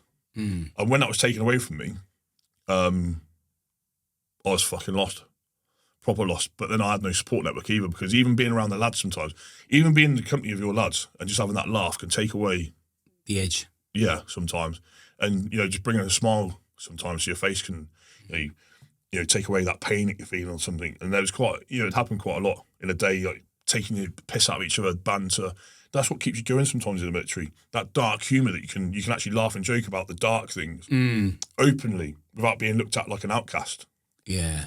So when I didn't have that, that's when it all come crashing down big time. Was there any ounce of relief that you thought, I'm out of that environment now that's made me ill? No. I was able to hide it in the army as well. I was able to hide it with a false, what I now know as a false status. Like, there's always that, I'm not weak, I'm a para. There's always that, but you're just lying to yourself. You're not being true to who you are. I think sometimes you have to be true to your core selves and just go, right, I'm fucked sometimes, and ask for help. Strength is saying, I'm struggling. Yeah, and when I did ask for help, it's one of the hardest things I've ever had to do in my fucking life, mate. Really? Yeah. Fuck with your ego. Yeah. I left the military, went into security, worked on George Clooney's team for a little while. Doing his close protection? Yeah. Round about his wedding time it was. Yeah, and I just started to fucking struggle then. But I had no support network. There's no one there. And I was just struggling on my own. I didn't actually go for any help for a good, probably 2 years. What was you doing? Self-soothing, drinking, taking drugs? I started playing rugby, got into that network, if you like, which is boozing all the time and taking drugs. What I didn't realise was, when I was in the army, I couldn't take drugs because we get drug tested. I was taking performance-enhancing drugs to boost my fitness levels, my performance. I was dead against drugs and things. And one of the lads said to me one day, have you tried any drugs? I went, no. Fucking first ones I've done with pills, mate. It was fucking flying. And I felt good. Everything went away for the first time. Yeah. So then it was a constant fucking boozing and drug binging, mate. Frequent. Yeah. And it's just a recipe for fucking disaster, mate. Especially taking steroids, like drugs and drinking. Just a fucking right recipe for disaster, mate. And things just got right out of hand. In what sense? Just fighting again, but worse. Mental health was getting bad. And then one day I was like, I can't fucking do this no more. I'm proper fucked, and there's no way out of this. I didn't even ask for help at this point, mate. Just soldiered through in silence. Yeah, I mean, when I left the army as well, I was chasing that through again. When you're throwing yourself out of airplanes, fighting on the fucking fields of Afghanistan, shooting people up close and personal, you can't feel anything like that, mate. And when it's taken away from you, like, how can I find that again? So I was cheating on my wife, like, frequently. Drugs, drinking, fighting, doing anything I could to try and find that thrill. Just looking for a buzz. Yeah. And then 2015, I ended up having my two eldest kids 3 months apart while I was married. I was going to say, obviously, two different women. Yeah.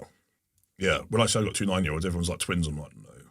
Did both women know they were pregnant, or did they find out once? Found out once they were born. Yeah. My wife took me back. After that, we had a relationship again for a while. Yeah, so I was chasing that, and then one day I said I couldn't fucking do it no more, and parents come home to find me hanging out the loft, lifeless, like nothing in me.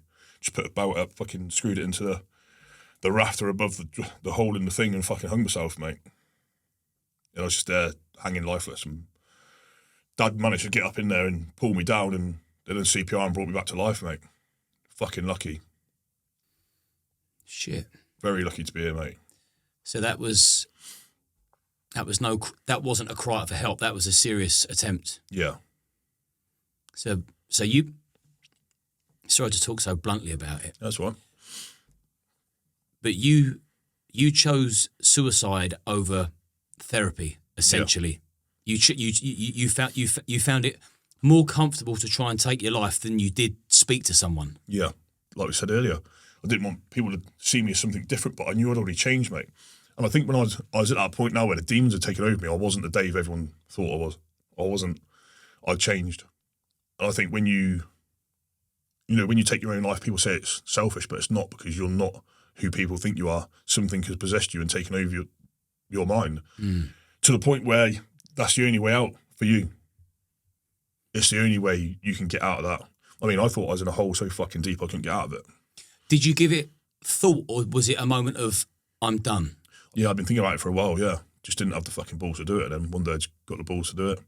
And your mum and dad come back and they found you. Yeah. So they grabbed you and took the weight. Yeah. Do you ever sit back and think, that was meant to happen? Yeah. We go on to that when I think about everything supposed to happen in your life. Because after that, I still wanted to die.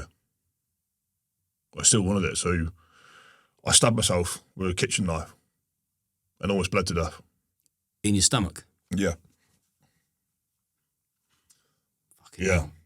And how long after you hung yourself did you stab yourself? I think it was months. And was that a spur of the moment thing, or did you plan that? No, I was just really struggling one day. Just fucking in a state of despair, mate. I mean, got to the point where at this time in my life, I mean, I wasn't sleeping because I was just fucking thinking about stuff all night. I mean, I got to the point where I was having such dark fucking thoughts about the past and the military and that I'd punch myself, mate, in the fucking head. I mean, I'd split fuck out my eyes, like done my nose, give myself massive black eyes, split my eyebrows. Mate, I proper fucked myself up by punching myself to try and fucking stop it. Stop thinking. Like, I feel pain in my face rather than thoughts. Were you ever sectioned? No. They tried to get me sectioned, my parents, but they were like, nah, it won't do me any good. But they were worried sick. Yeah, big time. It was ruining my mum and dad's relationship because, cause them arguments, cause them dramas. I mean, around about this time, I was arrested. I was arrested by the police for. Now, some people, like, it's in the papers that I was arrested for hitting a woman. I wasn't arrested for hitting a woman. My mum was in the way as I was trying to fucking escape the house, and I pushed my mum out the way to get out the house because I wanted to escape the house because I was fucking losing it one day. And when the police come round for a welfare check, they said, oh, you pushed me out the way. And the police arrested me and charged me for it. Mum was like, I don't want him charged for it. He fucking just pushed me out the way to get out of the house. Like, no, that's assault. So they arrested me, fucking charged me for like pushing my mum out the way.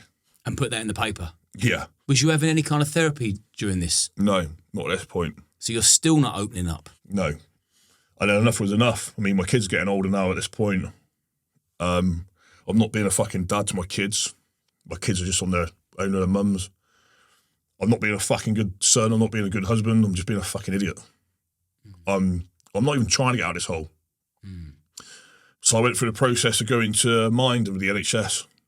No, I don't think the NHS are very good in terms of treating people with mental health. They treat the title, not the person. If you put like 100 people in here that's got post-traumatic stress disorder, they're all going to be different in some way. So you need to treat the person, not the title. And I think sometimes it's just a tick box process for them. I mean, I was going to therapy. I went one day and I was saying to them, I need to know what's wrong with me. I need to know what the issue is. And they said, you don't need to know what the issue is. You need to listen to us. I'm like, I want to fucking know what's wrong with me. And this went on for ages, arguing with them. They were like, you don't need to know, you just need to do this. And I'm like, fucking, whatever, fuck you. So it wouldn't go. And then, I'd have a motherfucking breakdown, go back to them. So it's like a bit back and forth. And one day they said, right, we'll find out what's wrong with you. And I had borderline personality disorder, being bullied as a kid. So it wasn't even PTSD. It was a personality disorder that you've had your whole life. Yeah. And then I was diagnosed after that with PTSD. Well, after that one, so I got the 2. But yeah, when I went to the NHS one day, I went to this guy and he said to me, and I've been seeing him for about 3 months at this point, this doctor. And he said to me, so what have you been up to? I said, I've been spending some time with my kids. He's like, oh, that's good. What are their names? I went, fuck, I've been coming in for 3 months. There's no rapport here. Yeah, There's no rapport. So I was just like, this is a fucking tick box process. Like, you don't care about me.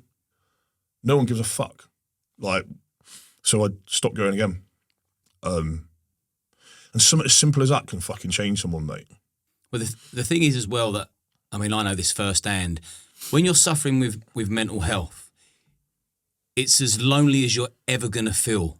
So if someone doesn't remember your children's name after 3 months, it's like, I'm still alone. Yeah. I'm coming here because I need support and I'm still alone. Yeah. So I get that totally. Yeah. Totally get that. And then around about that time, I started working on the for Breakpoint with the SAS Who Dares Wins TV show team. And how did you get into that? I started documenting about mental health. So when I actually started opening up, before I asked for help, I started writing about how I felt on Instagram because I wasn't talking face to face. Because if I talk face to face to you, I'd start stuttering and go into a fucking meltdown. So I found it easier to write. When you first started opening up, albeit over the internet, did it feel good? Felt like a weight had shifted off, like been lifted off me a little bit because I was writing down my emotion, my thoughts, and then people were engaging with me about it. And did you realise that there's more people suffering than you thought? Yeah. Yeah, and there's other soldiers out there. I mean, the Paras are also got this reputation for hating other regiments in the British Army because we think we're the best. And I ended up not going away from the Paras as such, but I was having friends in other regiments then because they were the ones that were opening up about struggling and things. And that's when I found out about Rock to Recovery. What's it called? Rock to Recovery. It's Jason Fox's. Right, It's his charity. I started going there. And I went there for the first time and I said, right, I've got borderline post-traumatic disorder, I got PTSD. And he went, fuck that. I'm not here for titles. I went, good. And I think I knew straight away things were going to change. I stuck with it. Every time I went there, it was like there's actual rapport there. Like Malcolm would message me, how are you getting on, like a text message. And when you get like a simple thing, like a text message like that saying, how are you doing? How do you feel after the session 2 or 3 days ago? You're like, he actually fucking cares about me. I've actually now got somebody that cares about me. When you was in the Paras, did you feel like, or certainly retrospectively, do you feel like you were used and not really cared about? Yeah, massively. Massively. The thing is nowadays as well, I've spoken to lads that are back in the Paras, or back in Special Forces Support Group. Lads, the reason why lads don't go sick nowadays is because if you go sick and say I've got mental health problems, they take you off operations straight away. They take you away from all weapon systems. You're basically put into a job where you're not a soldier anymore. Lads don't want that. If you go on tour, some lads want that money because they got families. So they want that money. They're dependent on that 10 grand or whatever they're going to get for that tour. So if that's taken away, as well as doing the job, and you're not allowed to fucking fire any weapons, look, no one's going to go sick and say, I've got issues. They don't even go, what's the issue? It might be like, oh, I overspent at the weekend and it's just fucking giving me a bit of anxiety or anything, mate. It could be something small. But they take you off operations, so lads just keep their mouth shut still. They're so far behind on mental health in the military, so fucking far behind, mate. So you're now talking out regularly. Yeah. Was it group therapy or one-on-ones? One-on-ones, mate. So you're having one-on-ones and then the guy, was it man, woman? Man, called Malcolm. He's then checking in on you days later. Yep. And you feel like, okay, well, I've now got a connection, I've got a bond, I'm considered and cared for. And that's made a massive difference. Yeah. And was it a quick shift, your sense of relief? The first time I can remember leaving and ringing my wife to say I feel fucking different already. That's what I mean. Could you feel the effect straight away? Yeah, I feel like I felt different. I felt like it was like, I think I didn't feel different in myself, like in the fact I had mental health. I felt different in the fact that I knew there was going to be light at the end of the tunnel. Yeah, this is where it's going to change me. This is the guy that's going to help me change. And are you a different person now, completely? Yeah, the massive change was I went to South America, to Costa Rica, and done Ayahuasca. Oh, you done that? See, this is where, because I've lost control of my mind in the past. I wouldn't do it. Yeah. I would be too nervous to allow someone in. So what made you? I don't know. How did you pluck up the courage to do that? Well, someone said to me, "Do you want to go and try ayahuasca?" I didn't even know what it was. Yeah, I've done some reading up on it. I was like, "Fuck!" And then I was like, "Yeah, no dramas." And you have to cleanse your body before you go there, so you got to eat certain foods. Like a complete detox? Yes, massively, mate. which was good as well because I was still binging hard at it, on the piss at this time. I'd stopped taking drugs at this point, but I was still on the piss, and you can't drink or anything. Like, I think it was 4 weeks before, maybe, because you got to do 2 week diet on one, and 2 week, and you got to diet even more so on the second week, 2 weeks before you go. And you're not to have like salts, sweets, anything like that. And that's bad because I've got a sweet tooth as well. It's bad, mate. So yeah, got out there, and then the first thing they do with you is talk to you out there. And I mean, you're in the jungle here with tribal people, like in their skirt, tribal attire. They're like proper shaman. And they got some healers there. And they're doing all these rituals with you with water, and like they put in plant like petals all over your body and that, and cleansing your body. And then they just give you this like pint glass and say, keep drinking this. I'm going to give you this, and keep drinking it until you're sick. So like pint, down it, and just keep down it until you're sick. And then that is the final thing to cleanse your body. Like, you're ready for ceremonies. And then the first time I'd done it, so you go into like a malacca, like a straw hut, got all mattresses on the floor, not beds, just mattresses on the floor with like a bucket next to it. Oh, but before you go in there as well, the day before, you make a perfume out of plants in the jungle. Now, this perfume, I've still got mine at home. Give it to my mum, actually.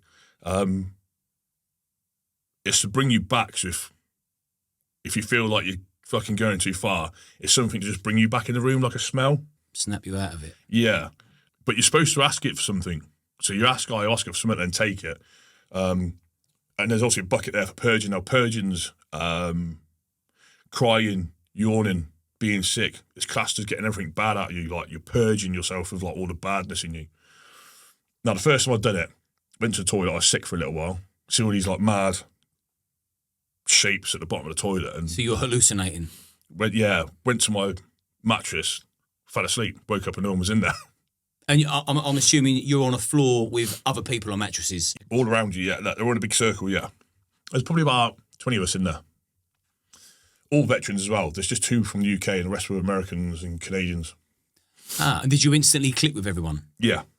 And you felt safe? Yeah. That's the main thing, isn't it? Yeah. If you're going to put something in your body that's going to make you hallucinate and take you somewhere, you've got to feel safe. Well, we have a one-on-one with a shaman as well. So the 2 shaman, the tribal elders, if you like, you have a one-on-one session with them before you go into the ceremonies, and they talk to you about your background and why you're here and things. And yeah, they kind of help you through that process.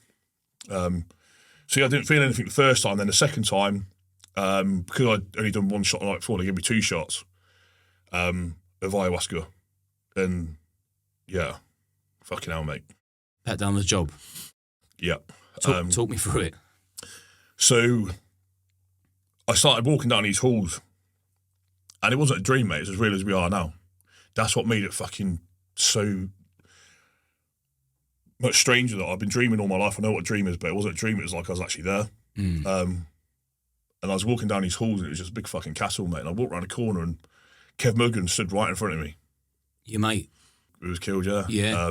But he's holding a baby. Now, I didn't know what the baby was about. But I'd come back onto that. Because this is where I think there's something spiritual about it. When I go back to the baby. But yeah, he's like, fucking hell, what are you doing here? I'm just fucking, like, I can feel this emotion in my body now at this point. He's like, come on, I've got something to show you. So we went through these double doors, and there's all the fucking blokes that died in Afghan and the Taliban fighters sitting on the right-hand side. Yeah, so I'm like, fucking hell. And I'm on the piss one last time with all the blokes. I've always said, why do men not show emotion to each other? Why do we not say we love each other? And it's only when that opportunity was taken from me did I start to think it. Because I wished for years that I got to say to my mates that I love them, I appreciate them, that thanks for everything you've done for me. Like, I really appreciate you. And I got to do that. I got that closure to say goodbye to him. I got that one last time on the piss with him. And I mean, when you see your mates die sometimes, you go back to the last, or you talk about them, You go back to the last time you see him, and sometimes it's dying. Your mind automatically goes back to the last time you see that person. Now, when I talk about my mates, the last time I actually truly see him in my head is on the piss. In what I now know as Valhalla. Because we all think, we all believe in Valhalla in the military. That's where you go. Warrior's heaven. And it felt as real as you and me are sitting here now. Yeah. Got to give him a cuddle, tell him I love him, appreciate him. When it was time to go. Before I went, Kev said, you've got something to show you before you go. He opened the door and there's my mum crying on the end of the bed. And he said to me, before you fucking try and kill yourself again, and when you lose the plot, this is what happens. Think about other people. Stop thinking about yourself. Go back a bit. Before that, so in 2009, I shot a guy by accident who wasn't actually a Taliban fighter. He was just a villager. I thought he was digging an ID in the ground and accidentally shot him, and he was innocent. But my rules of engagement said I could shoot him. He was there, and he said, no hard feelings, give me a cuddle. And everything just fucking, went. And I was like, what the fuck was that about? What's just happened? And I sat on the end of the mattress like, what the fuck? And Jesse, one of the Americans, came over to me and said, you're right. I was like, just trying to figure out what the fuck just happened. I'm trying to take all that in. What was the significance of the baby? So the girl I was with at the time was pregnant. And while I was out there, she had a miscarriage, mate. And I didn't know about this. So I put that as why the baby was there. So this will tie in when I asked you, do you think it was meant to be that your mum and dad walked in whilst you were hanging? I think everything we go through in life is set out for us. All the hardships, what if it's all part of the process? To find out who we really are, we're being tested. What if everything you go through, even the dark times, are meant to be? You're meant to be going through that darkness at that time for something greater in life, for a purpose. The third time I'd done the ayahuasca, I went into this, so I'd done 2 shots at this time, and Todd, one of the healers, walked past, and I said, Todd, I can't feel anything. It's been like 10 minutes now. He said, hang on. So he brought me another shot, so another 3 shots. And I said to the ayahuasca, show me what I need to see to live a positive life. And I could feel the fire and the burning around my body. And even when I was breathing, I could feel the fire in the back of my throat, and everything was on fire around me. And I was stripped bare to my pants, mate. What's that, anger? No, I was in hell. I was walking around fire, mate, and the devil was in front of me. And I was talking to the devil, and I said to the devil, show me what I need to see to live a positive life. And he turned around and smiled at me and laughed and walked away. I was like, what the fuck's that about? So I come out the trip, and I looked at my hands, and they're covered in blood. And when I see the blood on my hands, it put me back in the trip. And then my wife and kids were dead at my feet. And I was trying to revive them. I was screaming at the devil to help me, and he was laughing at me. And I was just fucking saying, help me. And that was a bad trip, because I was trying to get out the trip then, but it was sucking me in deeper, and it was making me think that was real. Like, it was actually happening. And I couldn't take it no more. And I killed myself in that trip. I'd come out the trip, and I was like, fucking hell, I need to phone my missus. And they were like, just chill out. No, like, you can't phone your missus. I was like, fucking, I didn't know what to do. 2 shaman come over, sat me down, spoke to me, said, just go to sleep, we'll talk about it in the morning. So I went to sleep, thinking about what the fuck has just happened. Spoke about it in the morning. Now, what I take away from that is, if I keep living a self-destructive life, that's what it's going to feel like, to lose my wife and kids, because they're essentially going to walk away from me and fucking leave me forever, and they're as good as dead. I'll lose everything if I keep living that life. So that's what it's going to feel like. And number 2, killing myself in that trip was a death of my mind, a basic identity, being Dave the soldier, Dave the para. I'm no longer that guy. I don't need to be that guy anymore. And it's a rebirth of my true self, as in, I'm just Dave Radband now. I have no fucking status, as in a soldier, a para. I'm Dave Radband. That's who I am. That's it. And did you come to all those conclusions, or did the shaman... Shaman helped me find it. They help you find the answers? They don't like to put words in your mouth. They like you to find, but they help you navigate it. Right. Yeah, that's what I was curious as to whether you come to the conclusion or they did. So that's what I took from that one. Yeah. And then 2 days later, I'd done ayahuasca for the last time. I went to this trip, and I was like, fucking hell, like, the devil's there again. I ain't going through this again. So that was enough. And Yeah. And I just said to the devil, you don't control my mind, I do. And once I told him that, he went away. And my wife was there and she had her hand out. And I was like, what are you doing here? And she said, come on, like, we'll go through it all together. And we revisited every kill that I had. We revisited all the times that I'd seen someone die as an inmate with her. It just made me realise that I'm never on my own. No, you're not. I know that tough times you do feel very, very alone. But you're not really. Yeah. And you'll only find that out when you speak. Yeah. And it made me realise that there's always help there. I mean, it's not just my wife there. I mean, we ended up getting divorced in, nearly 3 years ago now. She's still a good friend of mine. We still get on. We have a fantastic relationship for my little girl. But it just made me realise there's people there and I can lean on them sometimes. And anybody can. We've all got friends that we can lean on. We never have to go through anything alone. You just got to speak. I would sooner appear vulnerable than pretend to be brave, because that's real suffering. Yeah, well, this is the thing as well, that I didn't realise that how much my struggles affected other people and affected other people's lives. Especially when you go self-destruct. Putting strain on, my parents' relationship, putting strain on my sisters, the relationships that I was putting strain on, other people that I was hurting. I didn't have to do all that. I could have just opened up and got it sorted a lot sooner than I did, but I was just trying to live that life of Dave, the fucking para. Still trying to stay in that status, mate, but I didn't need to. That's the paras is one chapter in my book. I've got many more chapters to write in my life. It wasn't the be all and end all. And what is the name of your book? The Abyss. The Abyss. And where can people buy that? It's not out yet. We're still going through some technical issues. I have to disclose everything to the military director of Special Forces. Right. He actually wrote me a letter a while back banning me from all UK Special Forces camps, which I said to him I don't go to camps anymore anyway. But because I talked so openly about the military, apparently seeking fame and recognition is not the Special Forces way. So he's banned me from all camps. Yeah, what they mean is exposing to the world we get no aftercare is forbidden. Well, this is the thing as well, mate. I wrote a letter back saying, I see in your letter you've got my mobile number, my email address, and my home address. It's funny that you contact me now. I'm doing something you don't like. But all those years I was struggling, you've sent fuck all. So a big fuck you, basically. What would you say to the people in power that send you to war? What would you say to them? Bearing in mind that you know that when you've wanted support and you've wanted strength, it hasn't been there. Do you know, I actually don't think they want soldiers to live that long.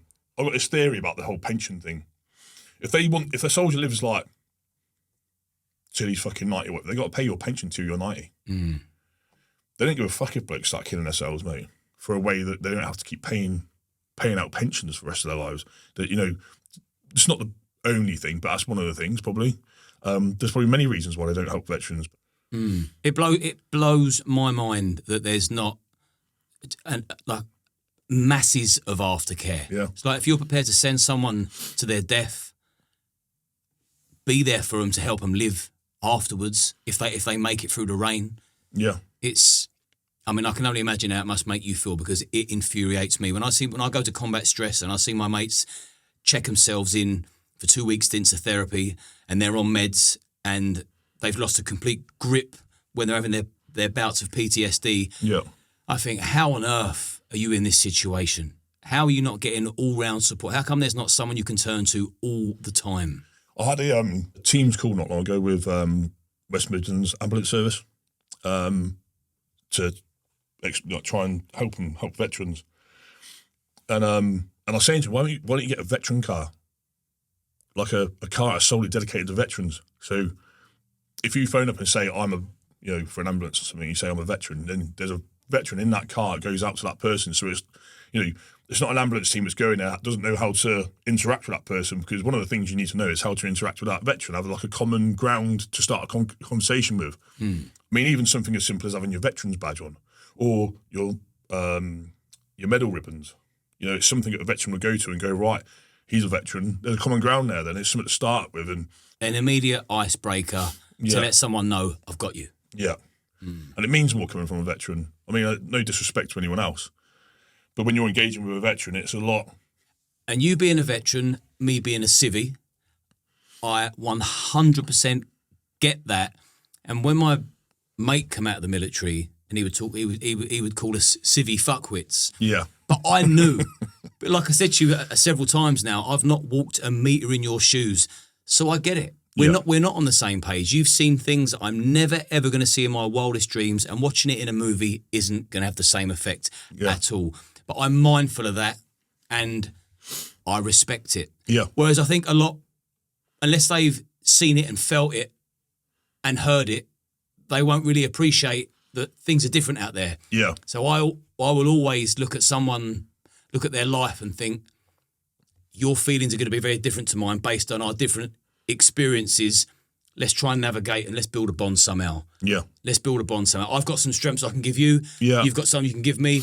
That's a great team. Yeah. And I think male bonding, we need more of that. It's kind of like how we've been over the last, 2 months now? Probably 2 months in it. Could be a little bit longer. Yeah. You and me have been back and forth for ages. So current day, what you're doing with your life, and also what do you intend on doing down the future? Well, I did have a railway company called the Reg, our engineering group, for about 4 years, where I was employing veterans to work on the railway, and then the business partner I was with ran off with a load of money, so that's being sorted out at the moment. Looking back now, he essentially used the veteran thing for his own personal gain, really, and he was just fucking rinsing the company of money. Rolex watches all the time, brand new cars and that. Just being a fucking prick, really. He also, I called him out as being a Walter Mitty because he was lying about being a Royal Marine, saying he got blown up in Kosovo, etc. So I called him out on that. So he didn't like the fact that I called him out on that, so he ran off with some money. These Walter Mitty characters. Yeah. There seems to be a lot of them. Now, I've experienced one myself. Yeah. And this is a perfect segue into this subject, actually, because there's no one better to talk to than you. Now, if I meet somebody and let's just say they've got para wings tattooed on them and sergeant stripes, I automatically assume that, okay, well, you were a para and you were a sergeant, because that's a pretty crazy thing to do.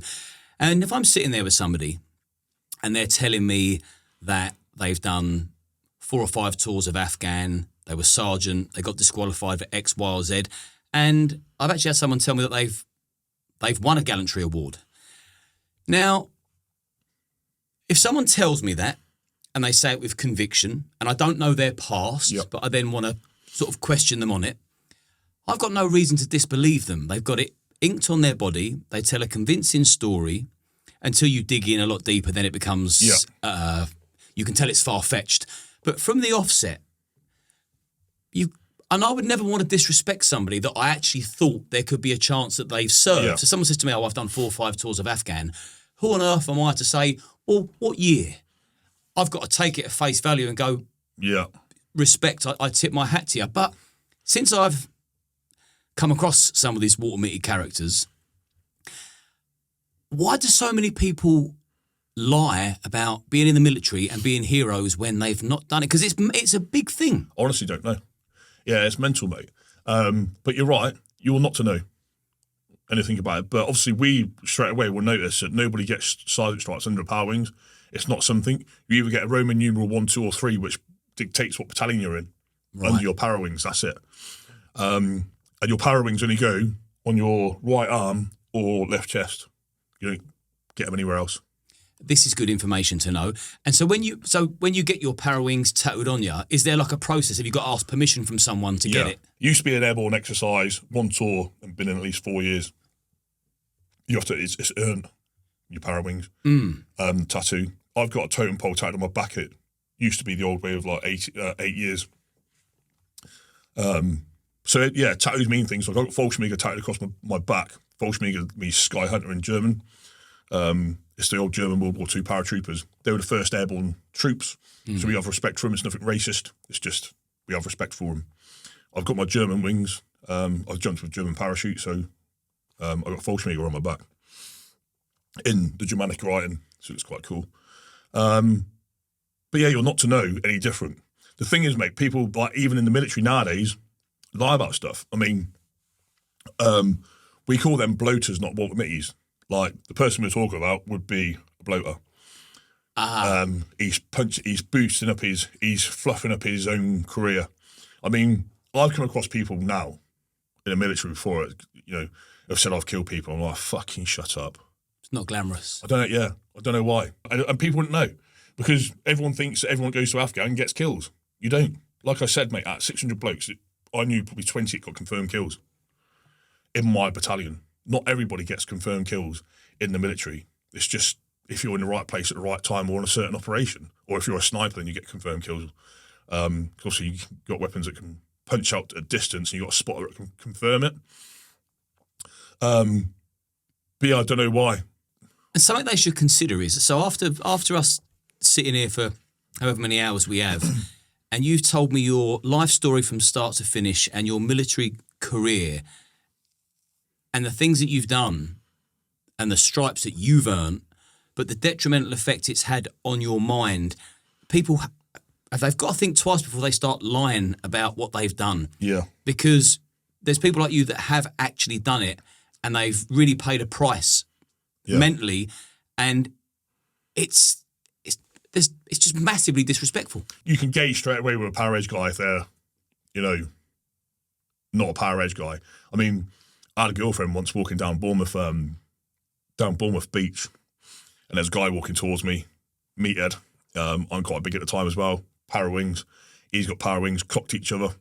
And he's like, all right, airborne, which is one of the things we say to each other, like, all right, airborne, how's it going? Like, and we're just engaging, talking, and and then we just have like a 10-minute conversation and go like, catch you later, bro. You just knew. Yeah, and carried on. And the girl I was with at the time was like, oh, that's strange. Like, bumping into your mates. I went, I ain't got a fucking clue who he is. Like, I don't know who that is. Like, but she was like, you were talking like your best mates. I'm like, but he's power edge, isn't he? Like, he's one of the blokes. He's legit. Yeah, because we figured each other out straight away. Like, yeah.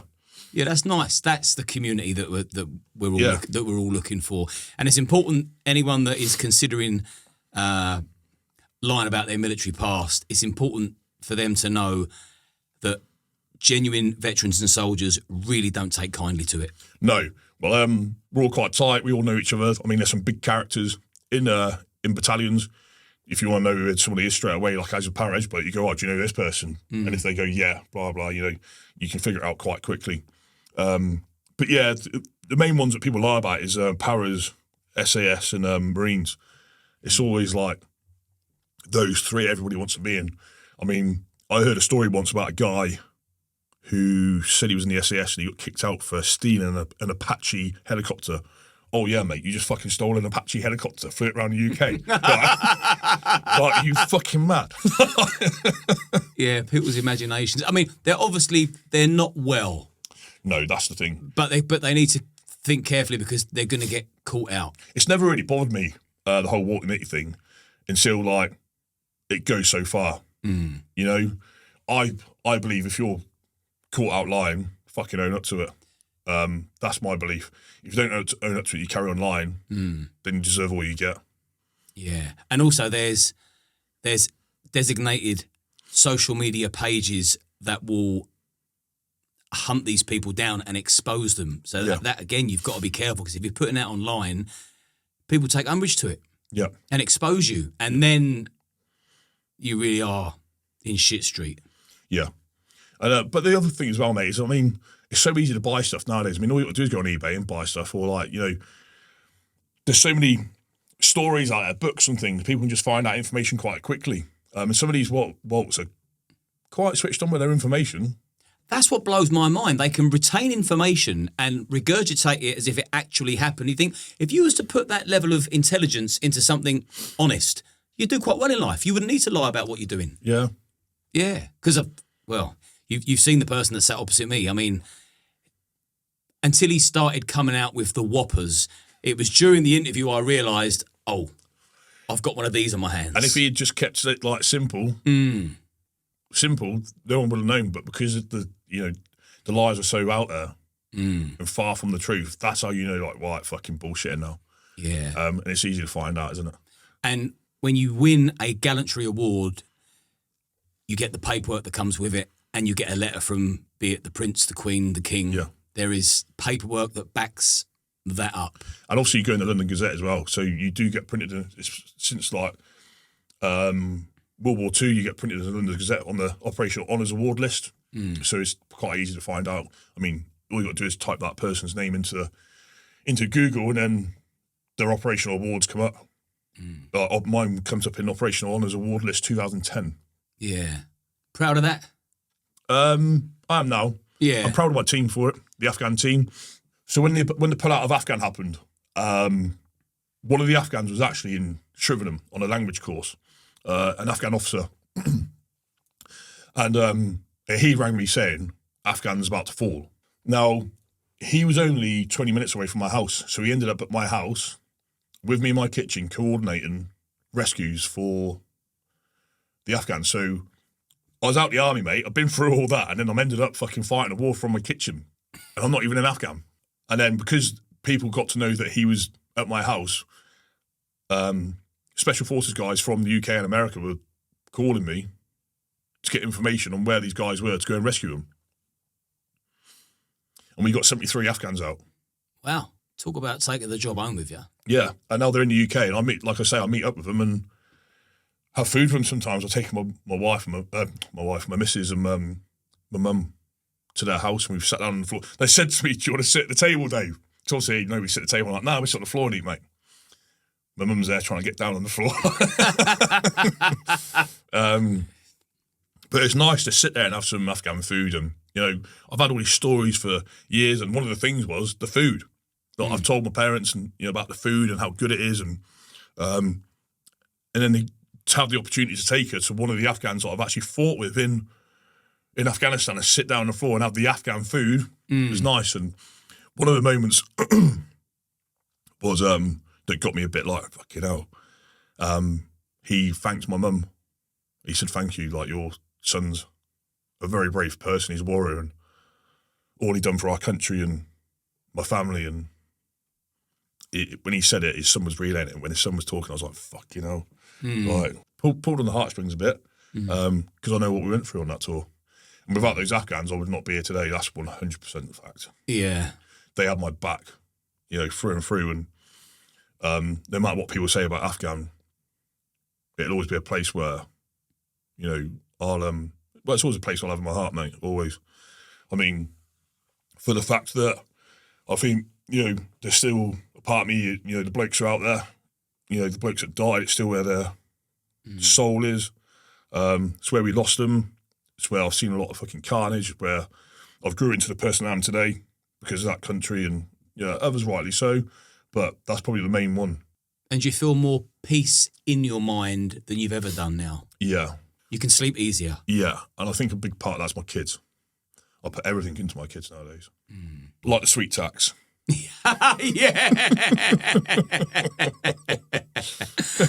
Tax is his kids. Sweet tax. I thought that was brilliant. I like sweet tax. Then my little boy, the tank, call him the tank, he comes over like, he's like, get him one out to put there, and he grabs. Yeah, sweet tax was quality. Everything's about my kids for me nowadays. I wasn't the best dad because I wasn't in the right frame of mind to be the best dad I could be back then. Well, you weren't programmed to be a dad. You were programmed to be a machine. So you've reprogrammed yourself. Yeah. Fair play for that. So everything's about my kids now for me. I fucking love them like you wouldn't believe. And I think that's the first time I've actually felt love, mate. I just didn't think I could feel love. I didn't think it was in me to feel. To receive or give? Both, mate. I've just come back. I can't go into too much detail about where I've been or what I've been doing. But I've just been away for 9 weeks, as you know. And when I come back, the tank, he's only 16 months, and watching him charge up to me going, Daddy, Like, it was fucking so heartwarming, mate. That'll keep you on the straight and narrow now forever, won't it? Yeah. It's hard being away from for that 9 weeks. And they struggled with me being away because, you know, my little boy Carter, I was his football manager before I went away for his football team. Can't play football. No fuck all about football, mate. You can certainly command respect, though. Yeah. Give him loads of press-ups. You can certainly pull people in line. Yeah. And he's my best mate. So it's hard for him me being away. But, you know, when I come back home, I've got that chunk of leave off that I can have quality time with him, long periods of quality time with him as well. And how long are you home for now? I've got 2.5 weeks left. I'll go back away for 9 weeks. And so you're in the process of completing your book, The Abyss. Yep. So people can keep an eye out for that. And you can be found on Instagram. Yep. Dave.Radband. That's the only one I've got. There's a lot of fake ones out there. Nigerians predominantly make up fake accounts and scam women out of money. So Dave.Radband Instagram is where people can find you. If you've enjoyed this conversation and you want to find out more about Dave's life and follow him on a daily basis, that's where you will find him. And anything else you want to say before we hug it out? That's it, really, mate. Yeah, that's it. Well, brother, I appreciate it, man. And thanks for coming on. Thanks very much. Cheers, man. Here's a cuddle.